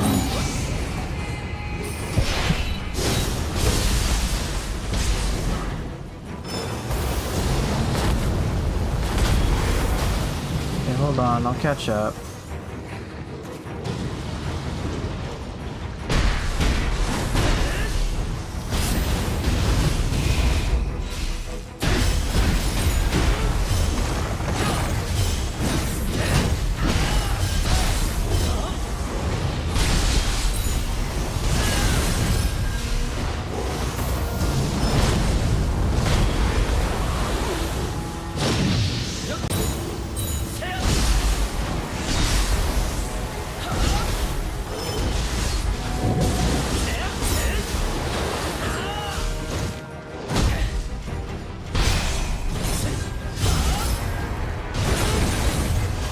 Look, Raiju's trying, go!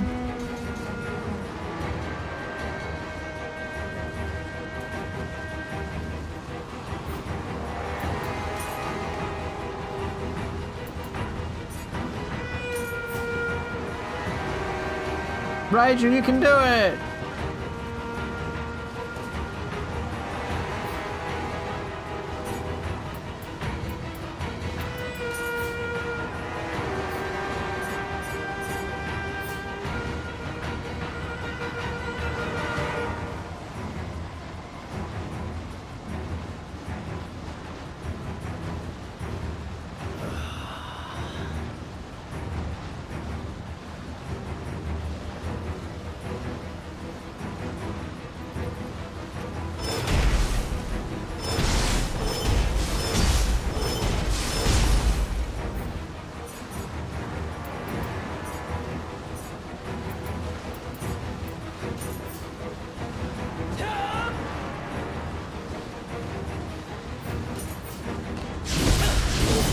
He didn't like that.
Okay. So what's going on? Do I still play the... Okay, I agree, combo expression and player expression is important, something to consider, but also think of its 20 ways to slice the same orange. It's just an expansion of breadth versus depth. That's why I like the Ninja Gaiden series. Their philosophy is generally force a player to be efficient and ninja-like as possible, as DMC, where there's a wide variety of tech to be flashy. Believe it or not, I'm not that big of a fan of DMC. I find that doing the cool shit in Ninja Gaiden feels more satisfying to me. The older games have god-awful bosses, I agree. The upside is the variety of those bosses is higher than Ninja Gaiden 4. I don't know, I'll have to think about that. For me, the Ninja Gaiden 1, 2, or 3 bosses I don't think are really all that memorable, to be honest, anymore. After playing games like Neo, when I look at Ninja Gaiden bosses, I'm like, bro, this is gonna be a little boring. I've seen some cool fights against Elizabeth, and I think players like Iconoclast do a good job of showcasing that. The way Iconoclast plays, if you've ever seen him, is more in line with the way that I've played, but I remember seeing an Elizabeth fight that absolutely blew me the fuck away. Like, Iconoclast fights are great, and then there was this, and I was like, holy shit, how do you play like that? And it was like some incredibly, like, it was just like mapped out like cinematic art. Unfortunately, I can't name the person and they never wanted to share their video. But it was really cool for me to see. And that's the type of stuff that I try to pull out in Neo anyway. So I'm not going to necessarily speak about game design or game philosophy or anything that isn't confirmed. I'm simply just going to speak about the way that I personally prefer Ninja Gaiden and whatnot. So from what I saw with like Ninja Gaiden 2, like vanilla, like truth be told, it didn't look all that fun. Like not really like all that much. I heard it and seen the incendiary shuriken spam, but I'm like, bro, I can't even see shit. Like, okay, sure, I'm gonna have to learn how to guillotine throw, I'm gonna have to learn this, I'm gonna have to learn that. But after a while, I'm like, bro, I don't even find this fun. I didn't feel necessarily rewarded too much for my strategic shit as, say, some other games. It's not like I couldn't do it or I wasn't capable, I just didn't find it interesting. It's kind of the same principle in Neo 3. I could, for example, deflect everything, but it gets boring really fast. So, I don't do it. And this is considering that I've played... Right, there's a lot of like iframe stuff that I understood. And I was like, okay, I guess I have to sequence a bunch of iframes, but like, dude, there is zero, like, there are many ways to get iframes in Ninja Gaiden. And it just wasn't all that fun. So anytime I resorted to just like leaning and depending upon iframes was generally when I didn't enjoy myself the most. Because I'm like, dude, this isn't something that I like work towards. So in the same way, like it's the same thing applied to Ninja Gaiden 4, where if I just depended upon things to 100% keep me safe the entire time, then I'm like, bro, I'm not enjoying myself because half the fun is doing something risky and getting away with it. That was really cool. Or like just getting away with something, getting away with an attack that would seem so unsafe and like pulling it off. Like I enjoyed that a lot. And it like appealed to my sense of like wanting to be strategic with my gameplay and stylish at the same time. So I had a lot of fun with that. So regardless of what people consider to be the best Ninja Gaiden, frankly I don't really care. It's not about like I'm like whatever, sure it is, or like that's fine. It's not really something I concern myself with. I'm like, well, for me, Ninja Gaiden 4, I felt it was missing some potential. So if only that was more realized, I would have had a blast. There's a lot of good in it for me. I really enjoy Yakumo. I don't really like playing Ryu. Ryu getting his like half a weapon, which was cool, the half that we got. I'm like, bro, where's the other half? That was like my biggest contention with Ninja Gaiden 4. It was like, yo, there's stuff that's missing. Please put in the stuff that's missing. Tweak a few things here and there. Like, they didn't tweak the whole checkpoint thing, so that was, like, really irritating. And I'm like, come on, dude. Really? But, oh well. It is what it is. But, yeah, like, I played all the games on Master Ninja. Whichever ones I played, Master Ninja, Ultimate Ninja, you named it. And I try to give it, like, I try to put as much creativity into that as much as possible. So, you know, like, just ultimately, it didn't really scratch the itch that I was looking for. It's one thing to beat a boss, it's another thing to absolutely style on them and do so at the same time and, like, get away with shit. And I found that, at least I felt like Razor's Edge could tap into that for Ninja Gaiden 3. It was kind of fun in that respect, but for the most part, I didn't feel like I could do that on many bosses. But a lot of enemies I could, and that was a lot more fun. Ninja Gaiden 4 I felt like expanded upon that significantly, so I enjoyed that a lot. Some bosses I couldn't give a shit about. In Ninja Gaiden 4, like a lot of the bigger bosses, the non-humanoid ones weren't that interesting, but I found like Kagachi a lot of fun. Fighting Ryu was fun, even Dark Dragon was kind of fun, the phantom form that is. Seer's interesting, but I didn't spend much time with her, so it's, you know, it was just stuff like that. But yeah. I just... Oh well. I just wish there was more to the game, but it's also a new team that had to adapt to something existing. It's crazy how well they pulled it off. Yeah, I did like how Platinum Games was involved. I really loved how they inserted Chain Link. Like, that was awesome. I really loved the addition of Chain Link altogether. So, it didn't feel like the same old. It felt like, okay, now I have this new stylish mechanic, but there's intense strategic use for this. And it was just cool. It was so cool. I'm like, holy shit. But oh well. Anyway. I'll be right back, guys, alright?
Nothing else I've got.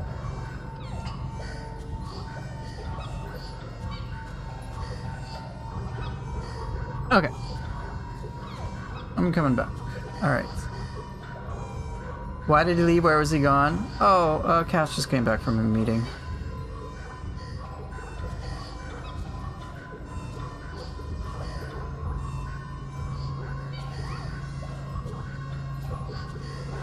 Whatever, chat, whatever. I'm done. I'm done with you guys. No Gaki, stop.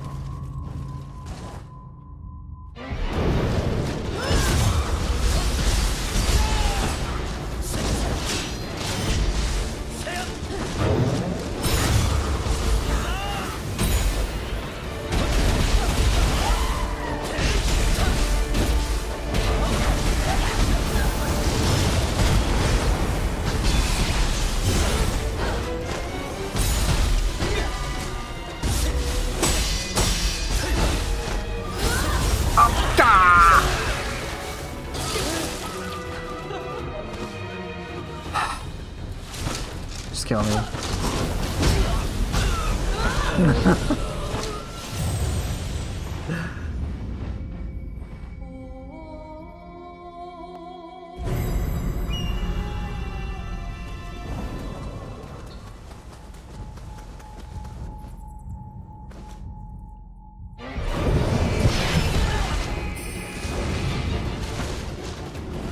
Just kill me.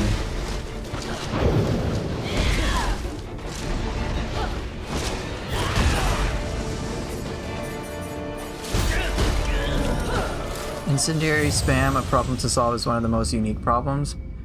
I'm sure, yeah, it's unique. I agree, it's a unique problem.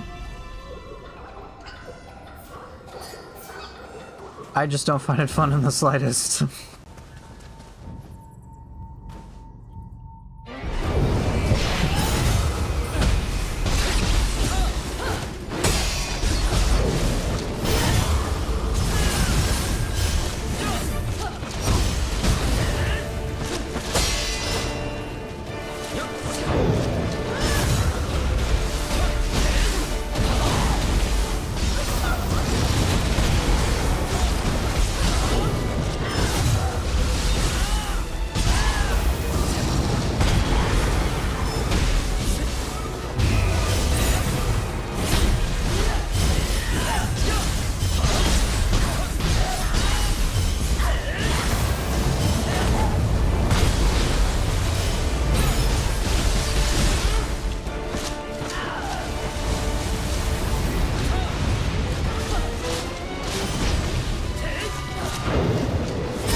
Come on.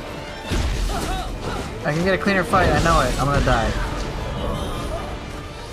I'm gonna let myself die. Okay. Man, my pressure is going nuts. This is the fun zone.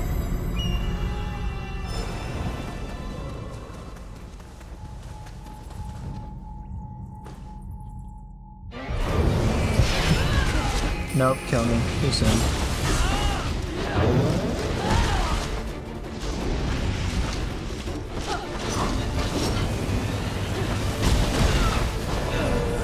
You want them to add bayonets from Rise of the Ronin to this? It'd be cool if they added more Rise of the Ronin skills into this.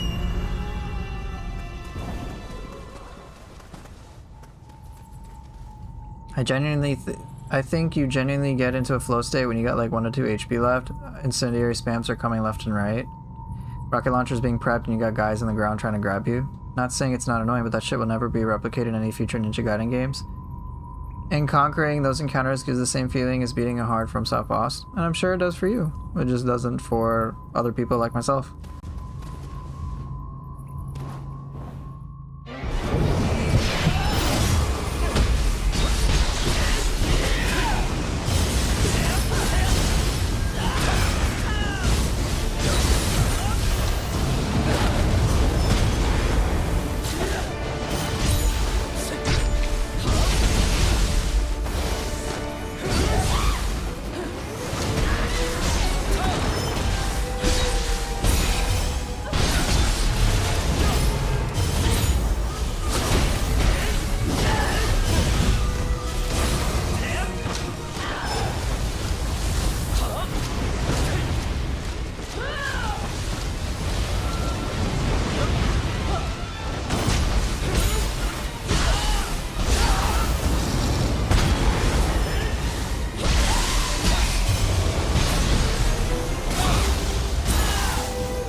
Very nice. Very, very nice.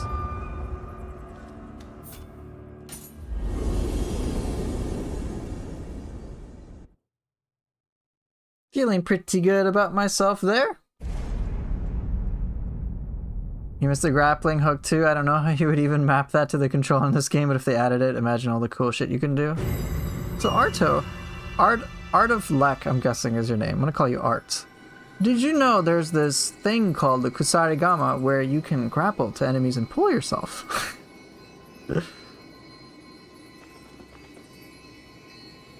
So hey, last load. Yeah, I agree. They could add so much from Rise of the Ronin. And Soulpool, see you later. Of course, he leaves, and then I do the cool shit. Soulpool, you should leave more often.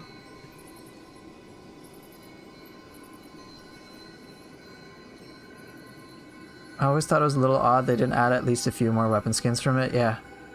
I'll be honest, I've never played Kusarigama in this game. Gotta try it.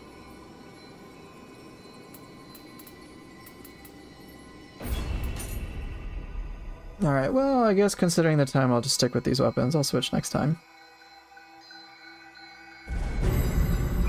There's a lot of goodness in Rise of the Ronin. It's quite unfortunate they didn't capitalize on more, but it makes me wonder why.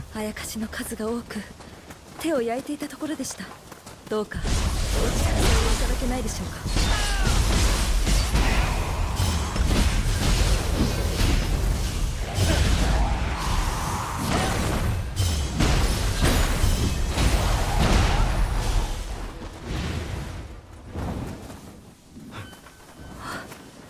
床の痛みがひどい。床なりに気をつけてください。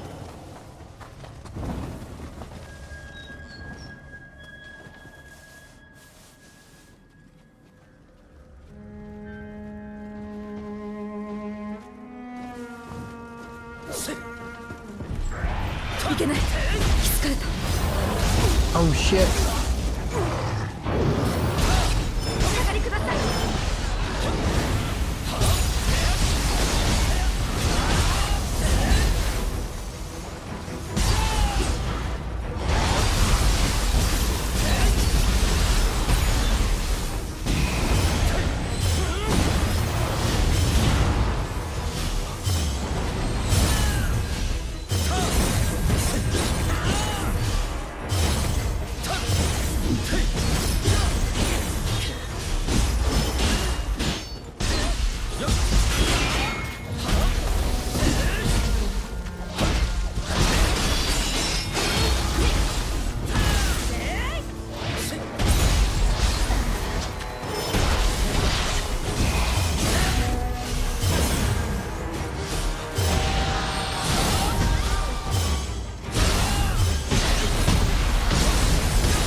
They make a Rise of the Ronin 2? Yeah, that'd be cool.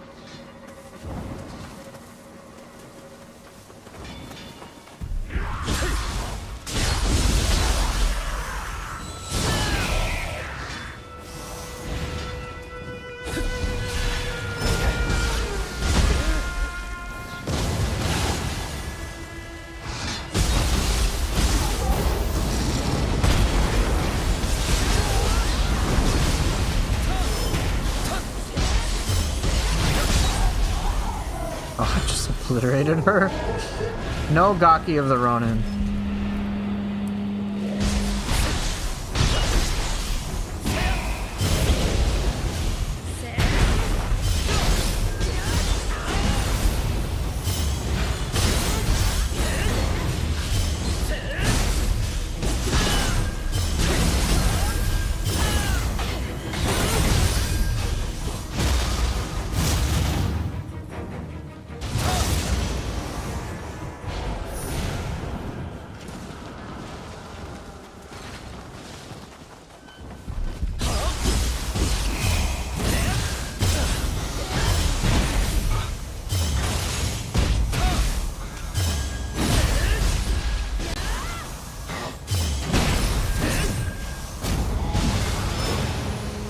No Gaki of the Ronin.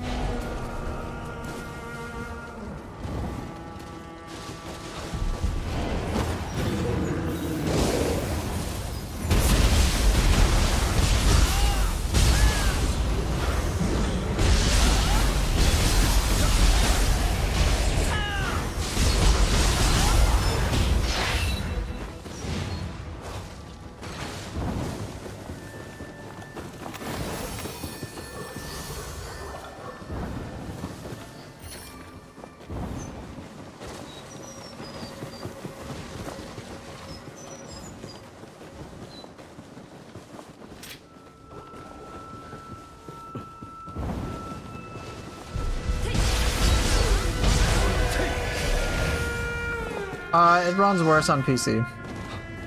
I'll tell you that.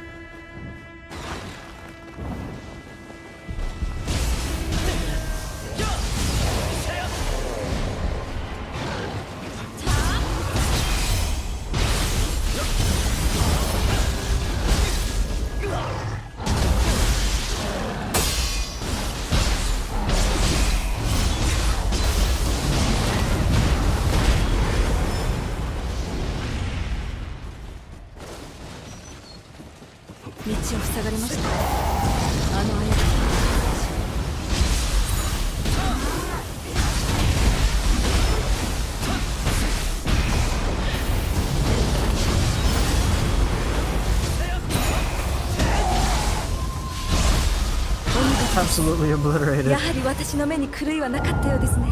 先へ進みましょう。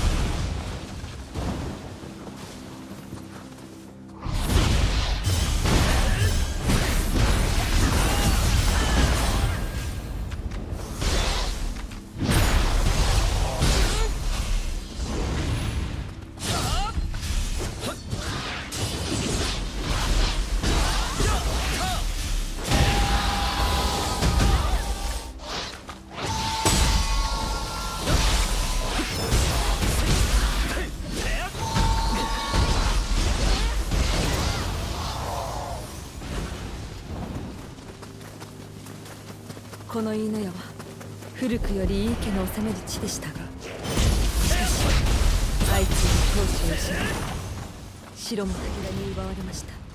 故に私は二層から当主に戻り、家康殿と共に戦っています。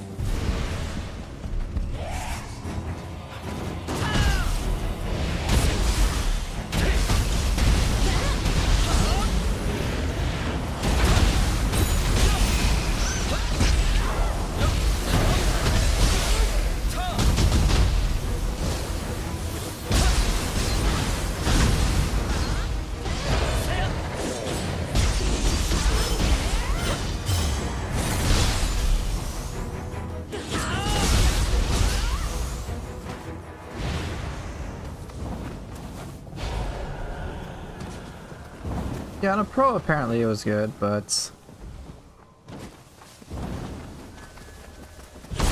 can't speak for other things.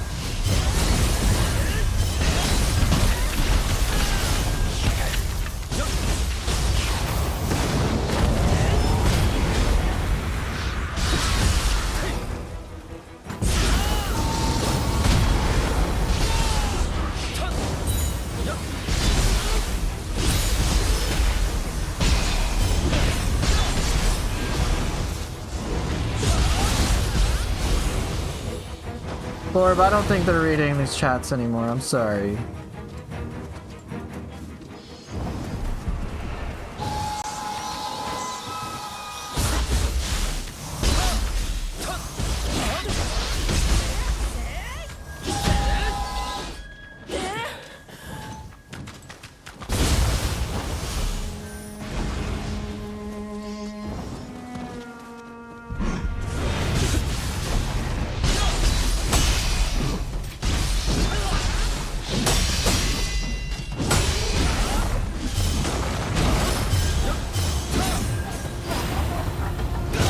Oops.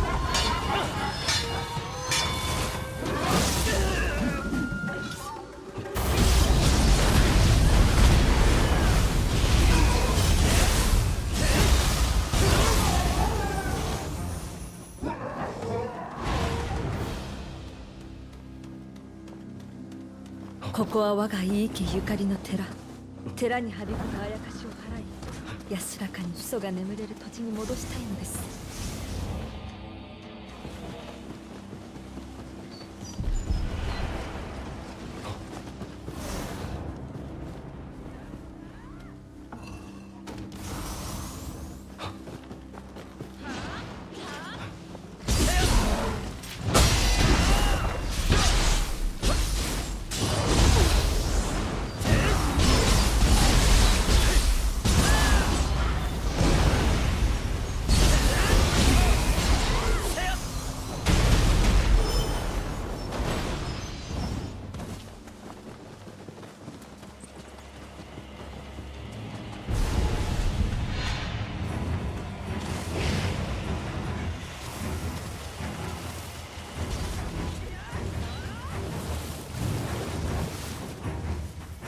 Team Ninja could be here, they could be anywhere. That is true.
Okie dokie.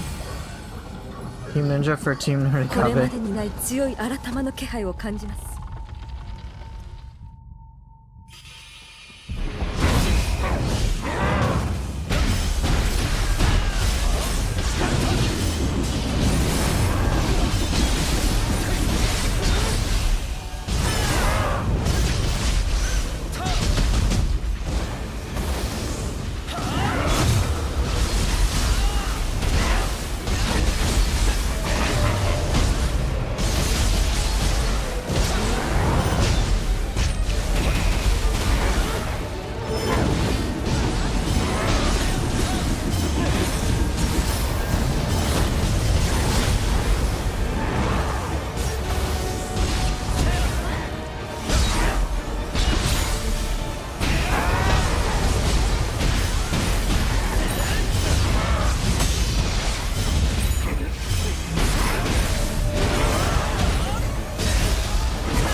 Oh, that was quick.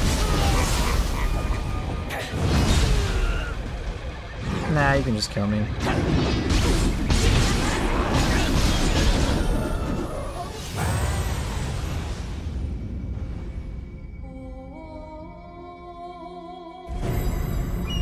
I don't have the PS5 Pro swag.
fast grab.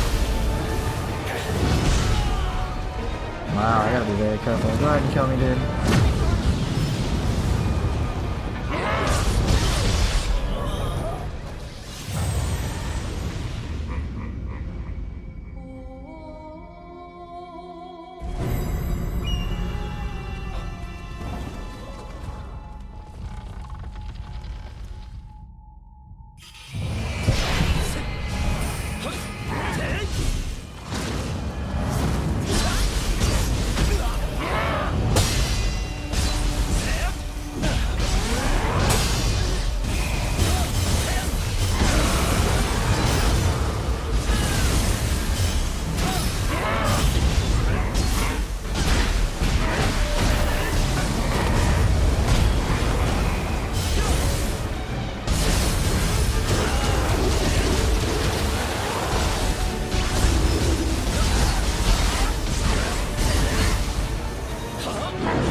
Oh, you took my kill. Come on. Come on. You took my kill. I wish I could just get rid of her. Oh. I wanted my last hit. Kill stealer.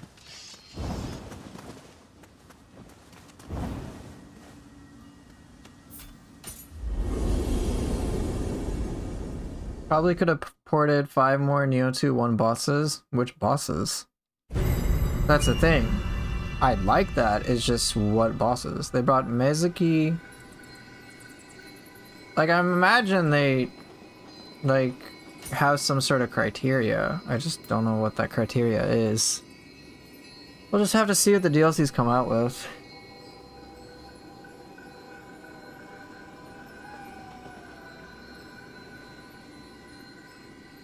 I think for me, what I'm just comparing like to like, which is Neo 2 base game, Neo 3 base game. Neo 3 base game wins. That's, I'm sure there might be grievances I have with Neo 3, but we'll just wait and see.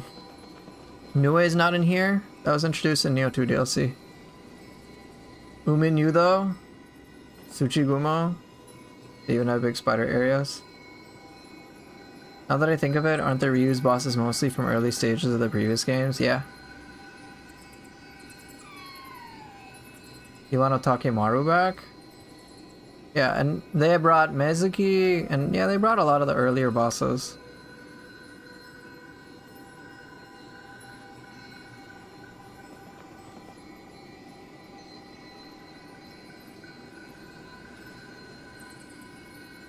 They need to do Ibaraki Doji and Shuten Doji double fight? Yeah, they just might. We'll see what happens with the DLCs. I mean, with Neo 2 DLCs, who did they add? They added Nue, which is... It was a cool rework, I will say. I definitely preferred Neo 2 Nue over Neo 1 Nue. They added Giant Toad, which was kind of cool. White Tiger, those were nice. I definitely like their upgrades.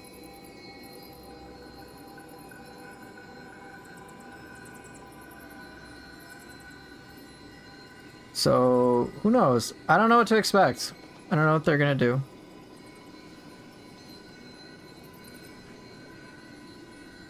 I just hope that, honestly, like...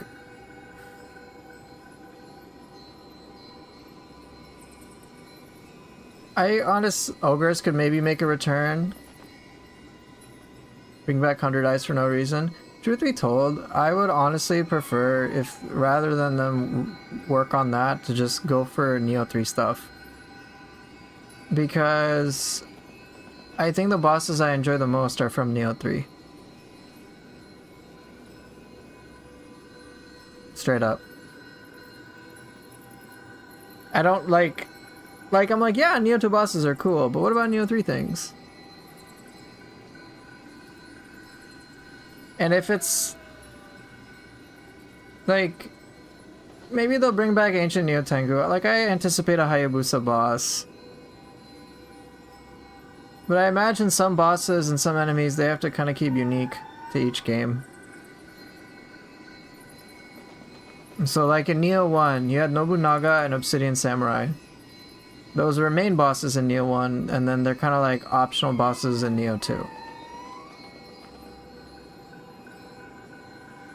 I would just rather have new things. I think the new things that they have done in Neo 3 are fan-fucking-tastic.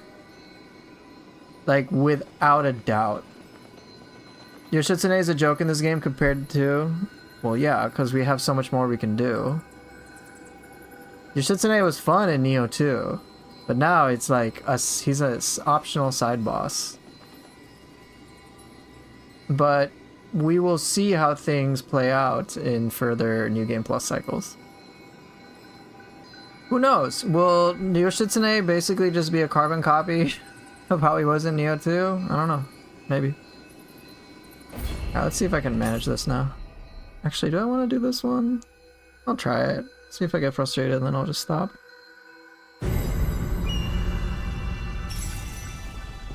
親方様が出るまでもない。この内藤首里がひねり潰す。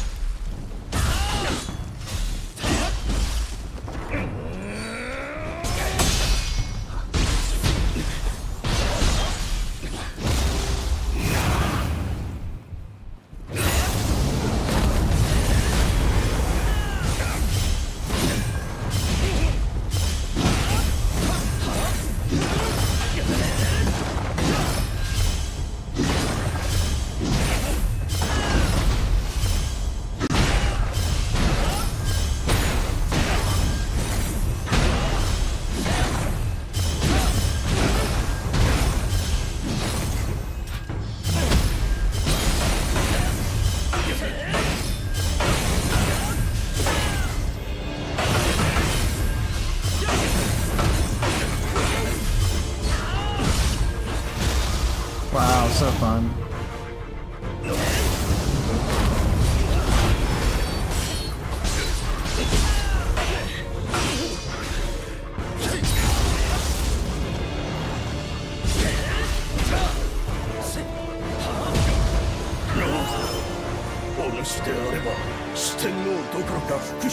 Blue. 惜しいものよ。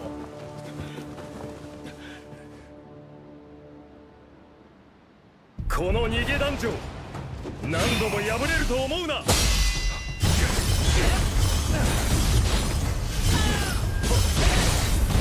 Hey, Lucky, how you doing?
親方様 Okay, not bad so far.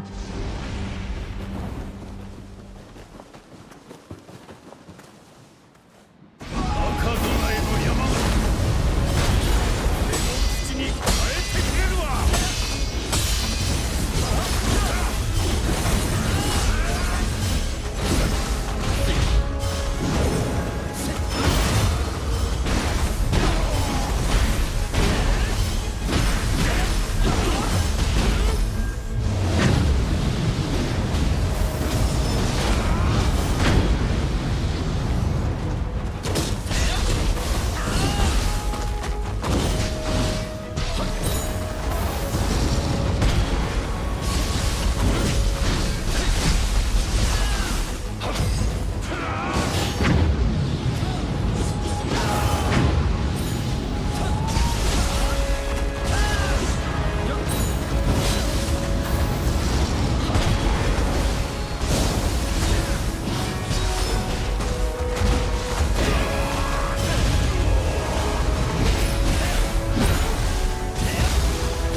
Damn, son. 命で染まる日が来よ Breaking them apart.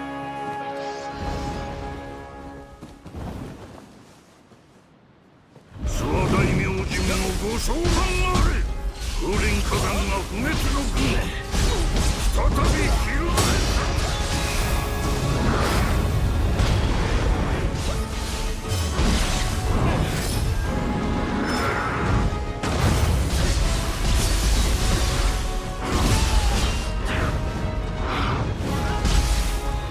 This is scary.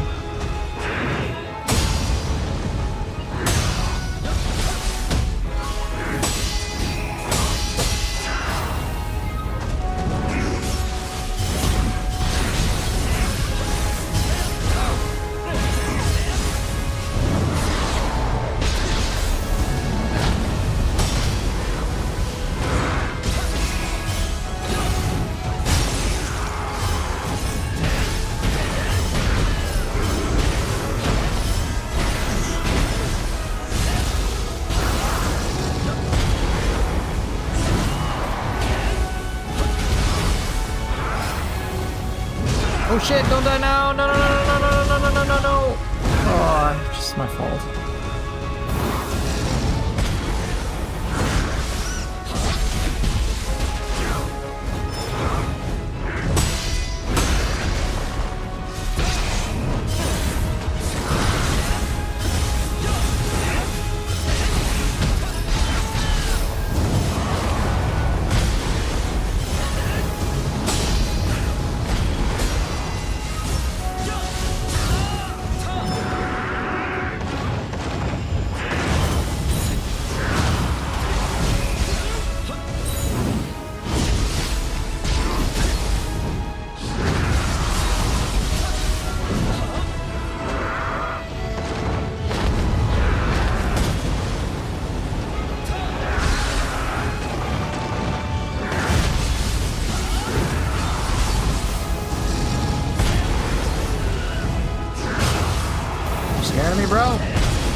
No, not again!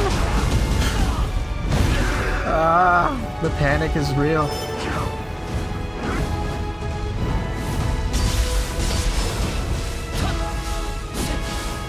Oh, I guess I'm safe.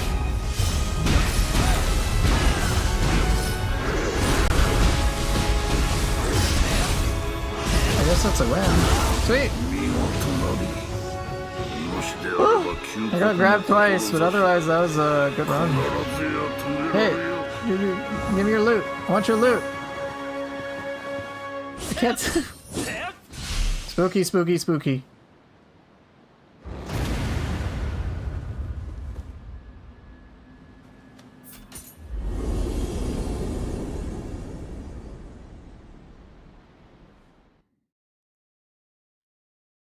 Secret Squirrel, thanks for the Twitch Prime, and Lucky, thank you for gifting the tier 1 sub. I appreciate it. So what's going on?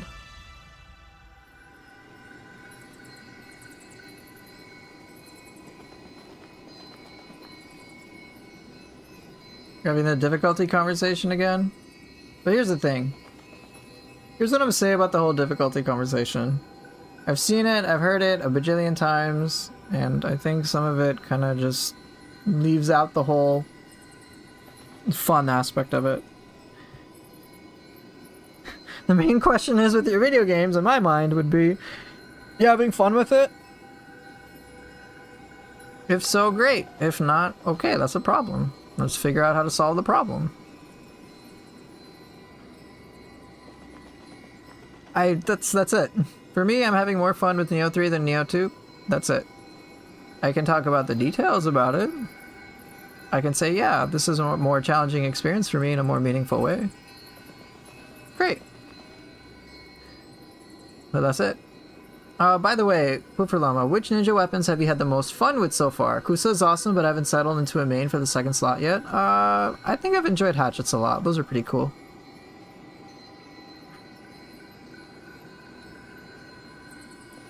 Try hatchets. You might have fun with those. Dude, I nailed that first try, though. But then again, I know how to use hammer pretty well, so that does play a factor. And then not to mention invigorating arts really was very helpful. Got grabbed twice. I could easily have done Takeda Shingen stuff better. But, to my credit, I did deflect a fuck ton. Which is very good. That shows me I've improved a lot. And I'm not using the whole, like, deflection expert stuff. It was pretty sick to see your whole life bar refill as soon as AP started. Right. Right. Now here's the thing, because of Witty Clever Name's idea to use that alongside the Amrita buffs, now I have this assurance that, like, unless I play really, really, really badly, or I do something super stupid, I'll be fine. Which incentivizes me to go even crazier with arts proficiency. So I have that, like, fun excitement mode just, like, amplified.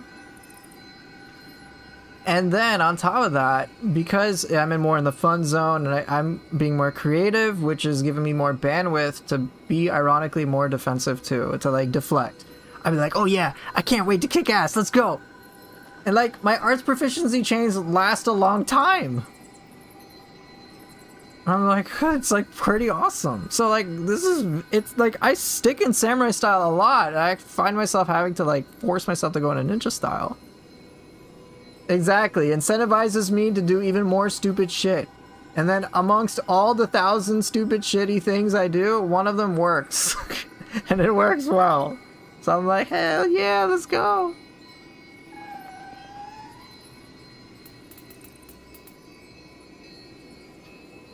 But yeah, to the whole difficulty thing, I would just look to see who's having a more intellectually honest conversation about it. I tend to notice there are some intellectually dishonest things. I'm not saying they're doing it intentionally, but it ends up happening where it's stuff like, oh, I found Neo 3 is so easy, and then like you scratch the surface and then they have like this batshit crazy build. And I'm like, well, yeah, no shit. No shit! Duh! Or someone's like, oh man, Neo 3 doesn't have as much content as Neo 2. I'm like, yeah, it's base game compared to Neo 2 with all its DLC and the underworld. Of course. And then people, like, I've noticed on Reddit, people like split hairs and start arguing over like details which are just a matter of opinion, but treating it as fact. I'm like, that's not how this works, bro. I've heard of many people have great difficulty with the game. I've heard of many people have not so much difficulty with the game. And I'm like, well, both can't coexist.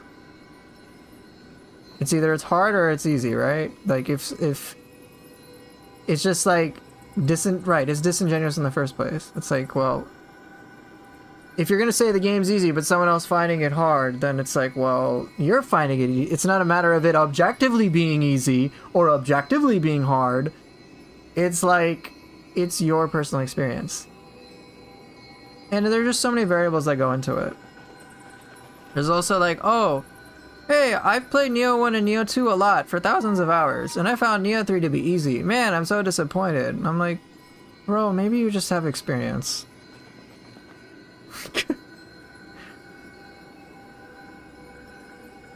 So, like, it's just like, it's like, alright, bro. All of it, like, it's just like loses the whole point of it. And I'm like, I'm not gonna engage in this. So aside from that, like I said before, game being easy, game being hard. Regardless of the answer, how much does it really dictate my fun level? The answer is, well, for me at this time, nothing. So, whatever, I don't give a fuck. Yeah, that's why that's why I like don't engage with the Reddit most of the time, because let me put it this way. Let me ask you a question. Do you expect productive, constructive, healthy conversations on Reddit? I'll just leave that to you to answer. For me, I don't.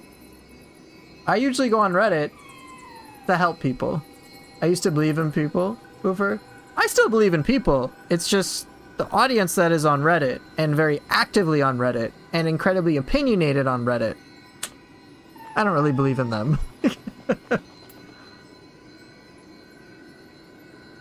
Objectively, Neo 3 is the easiest, so I can understand why people complain. Right. It's so objectively easy, which is why I have so much difficulty with it. Clearly.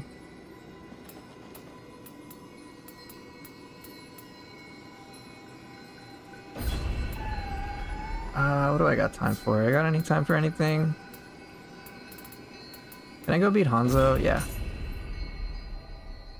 Honestly, like, this is why I take myself out of all this shit. Because it's just, this is a pointless endeavor.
Oh my god, this elevation is kicking my ass.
You're learning quickly the less active people are the ones you align with. Yeah.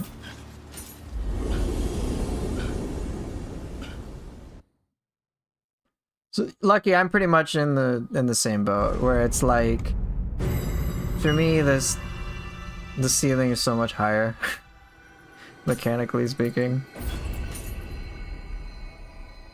It's pretty complicated. So I have a lot of fun. Do you feel 1-Ionis are buffed in comparison to Neo 2 though? Yeah, they got more of a moveset. They're pretty fun.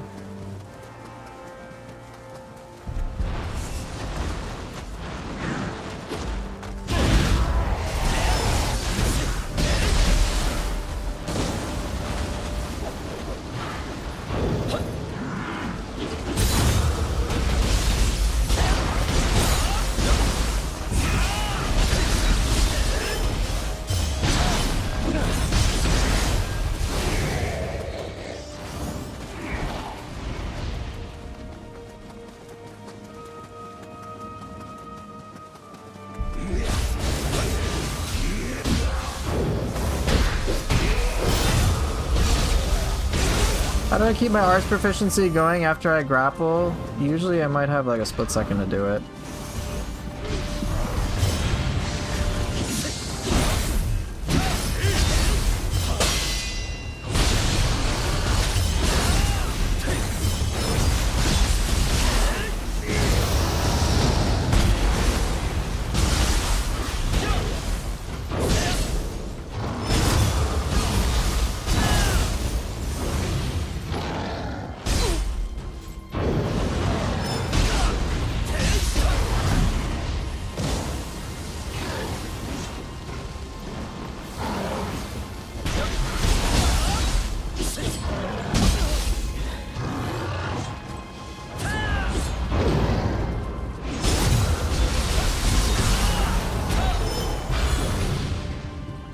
Oh, you're talking about dual swords. Okay. Dual swords is weird in which you can kind of where I think Demon Claw is considered a martial art.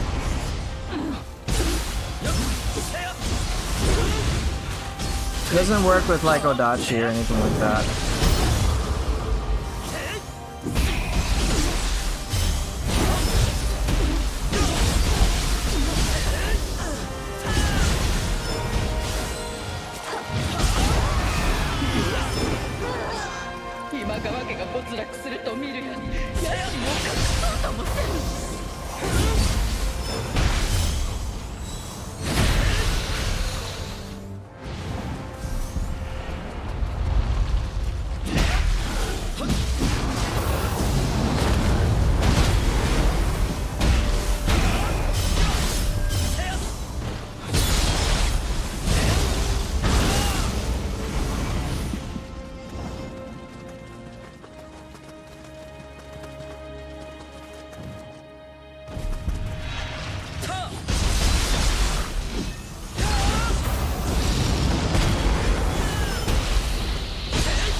Yeah, just to be clear, Rhythm Fiend, it's just some weird jank.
Yep. It won't. I haven't had any luck with Odachi or sword. It just works with the dual swords, specifically Demon Claw. It'd be cool if it worked with other things, but it doesn't. Alright, last thing for the day, and then I'll do different things next time.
Not bad.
Whatever.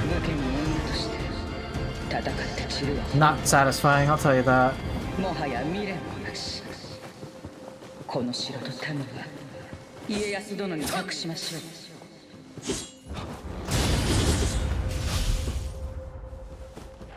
You don't need anything from the Steam spring sale, so why am I still mindlessly scrolling for something to buy?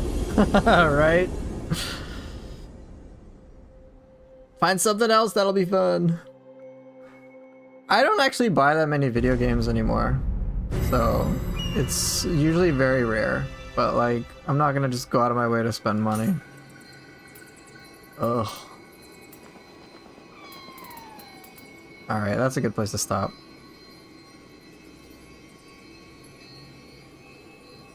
Ah, haven't scratched the itch, bro.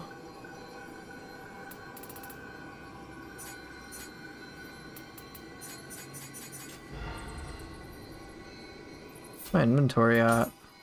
100. What's the usable item that I have that is new apparently?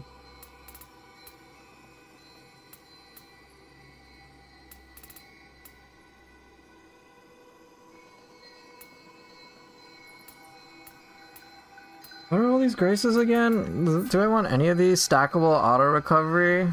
I mean, that's alright, I guess. Auto life recovery, evade, and from deflect. Increased damage dealt with auto life recovery stacks. I mean, I guess that's neat. Eh.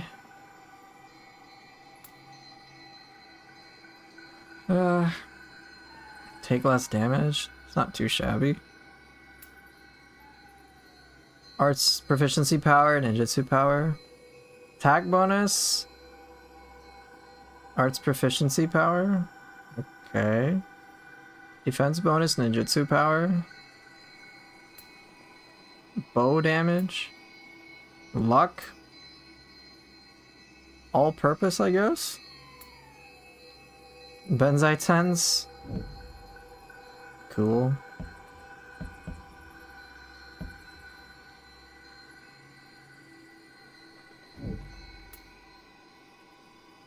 Elemental. Cool.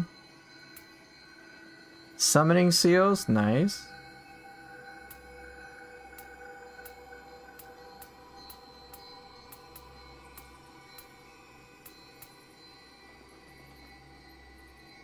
I think for people, Benzai Tens is ideal, since they like to use versatility. This one seems cool though.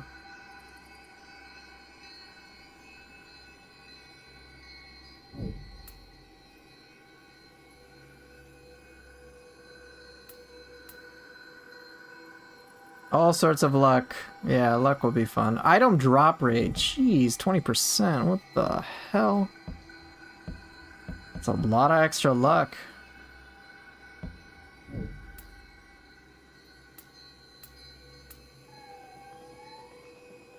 Versatility at the moment is overkill. At the moment, yes it is.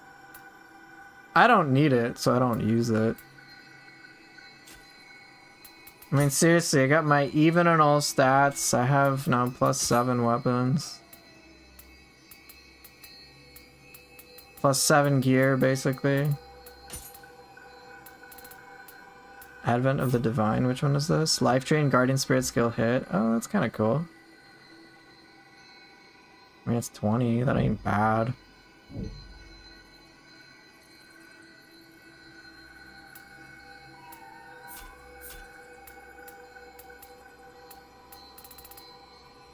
I have Yasakatis, I just don't really want to use them. I got Benzai Tens, woo! Max Great Scampus. I got 2 Benzai Tens, because, you know, reasons. Max Great Scampus form stock +1. Now, you see, that is amazing.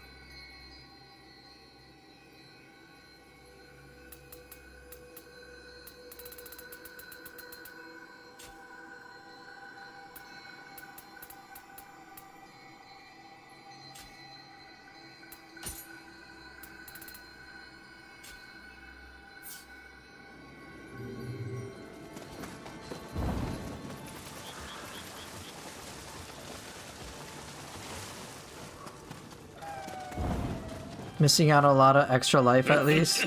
They don't need it.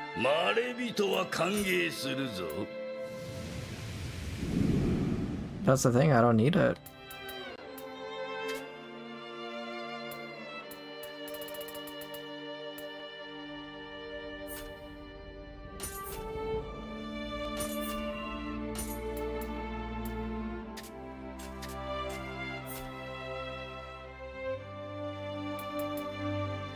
Alright, I got my Chief Minister. I'm getting close to the final one. That'll be good. I guess I can decide which ones I would want to get next. So I'll have faster witted recovery. I don't think the life chain martial arts is really going to matter all that much anymore. So I would want something else that I think could provide utility. I mean, life recovery, armor throw absorption wouldn't be bad by any means. But I don't really think I need it.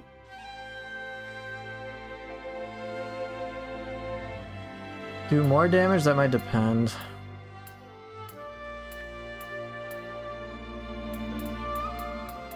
Let's see if any of these really appeal to me.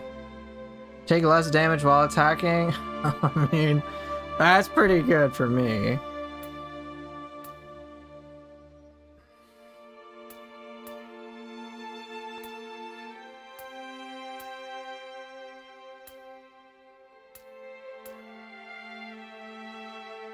Get some life back on a final blow or grapple. I mean, that is pretty good too.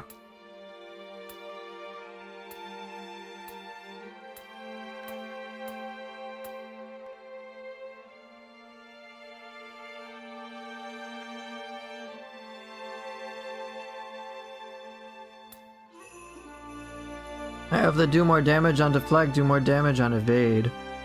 I mean, that's... I can get those. That'll be handy, I suppose.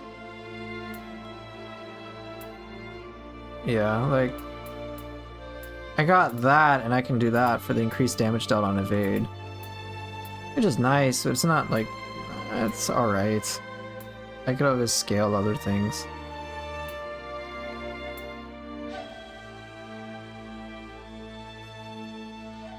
There's a bunch of good survival options as always, but Gamo gives luck, so doing that for future proofing is cool too. Yeah, you're right. Do more key damage. Use less key in general. Faster key recovery, evade. Bro, that's so nice. I don't usually have issues with ninja style with evading though. Oh well.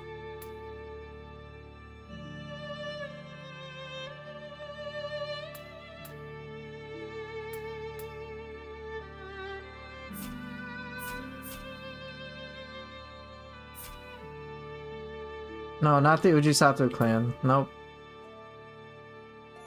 Glory obtained? I mean, in all honesty, that's 10% glory. This might be like the long game for leveling everything up.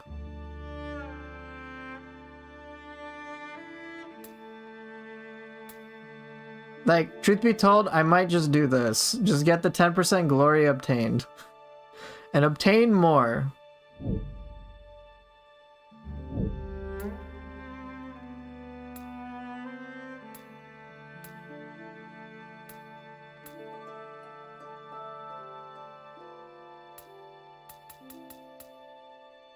That could help me unlock all these things.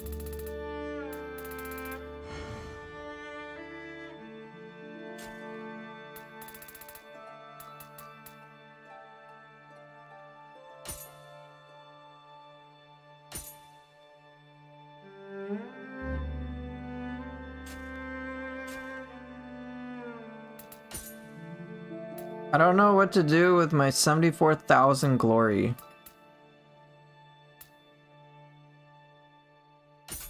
I mean, I can buy 6.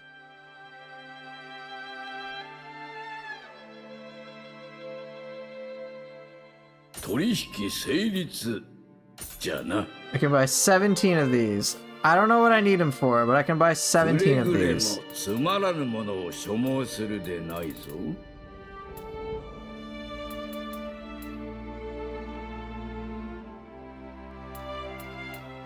How do I get Valor records?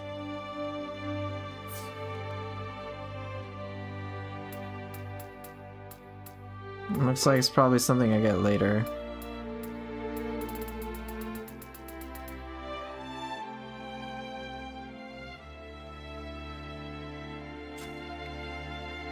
No clue.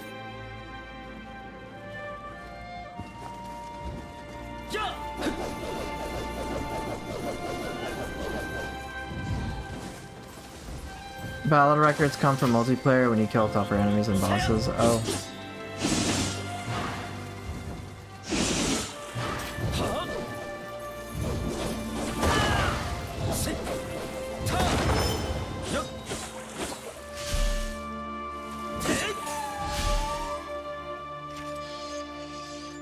Cool.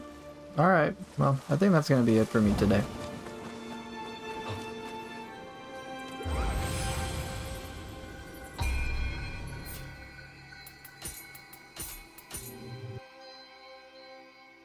Alright, well, in any case, thank you all so much for watching, as usual. I'm gonna see if there's anybody that I may want to send you all over to.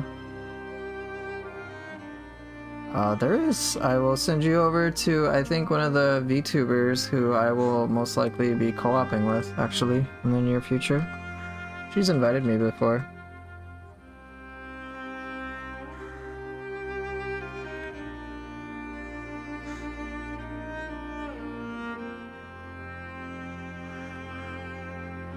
Yeah, check her out, see what you think, of course. I might co-op with her in the future.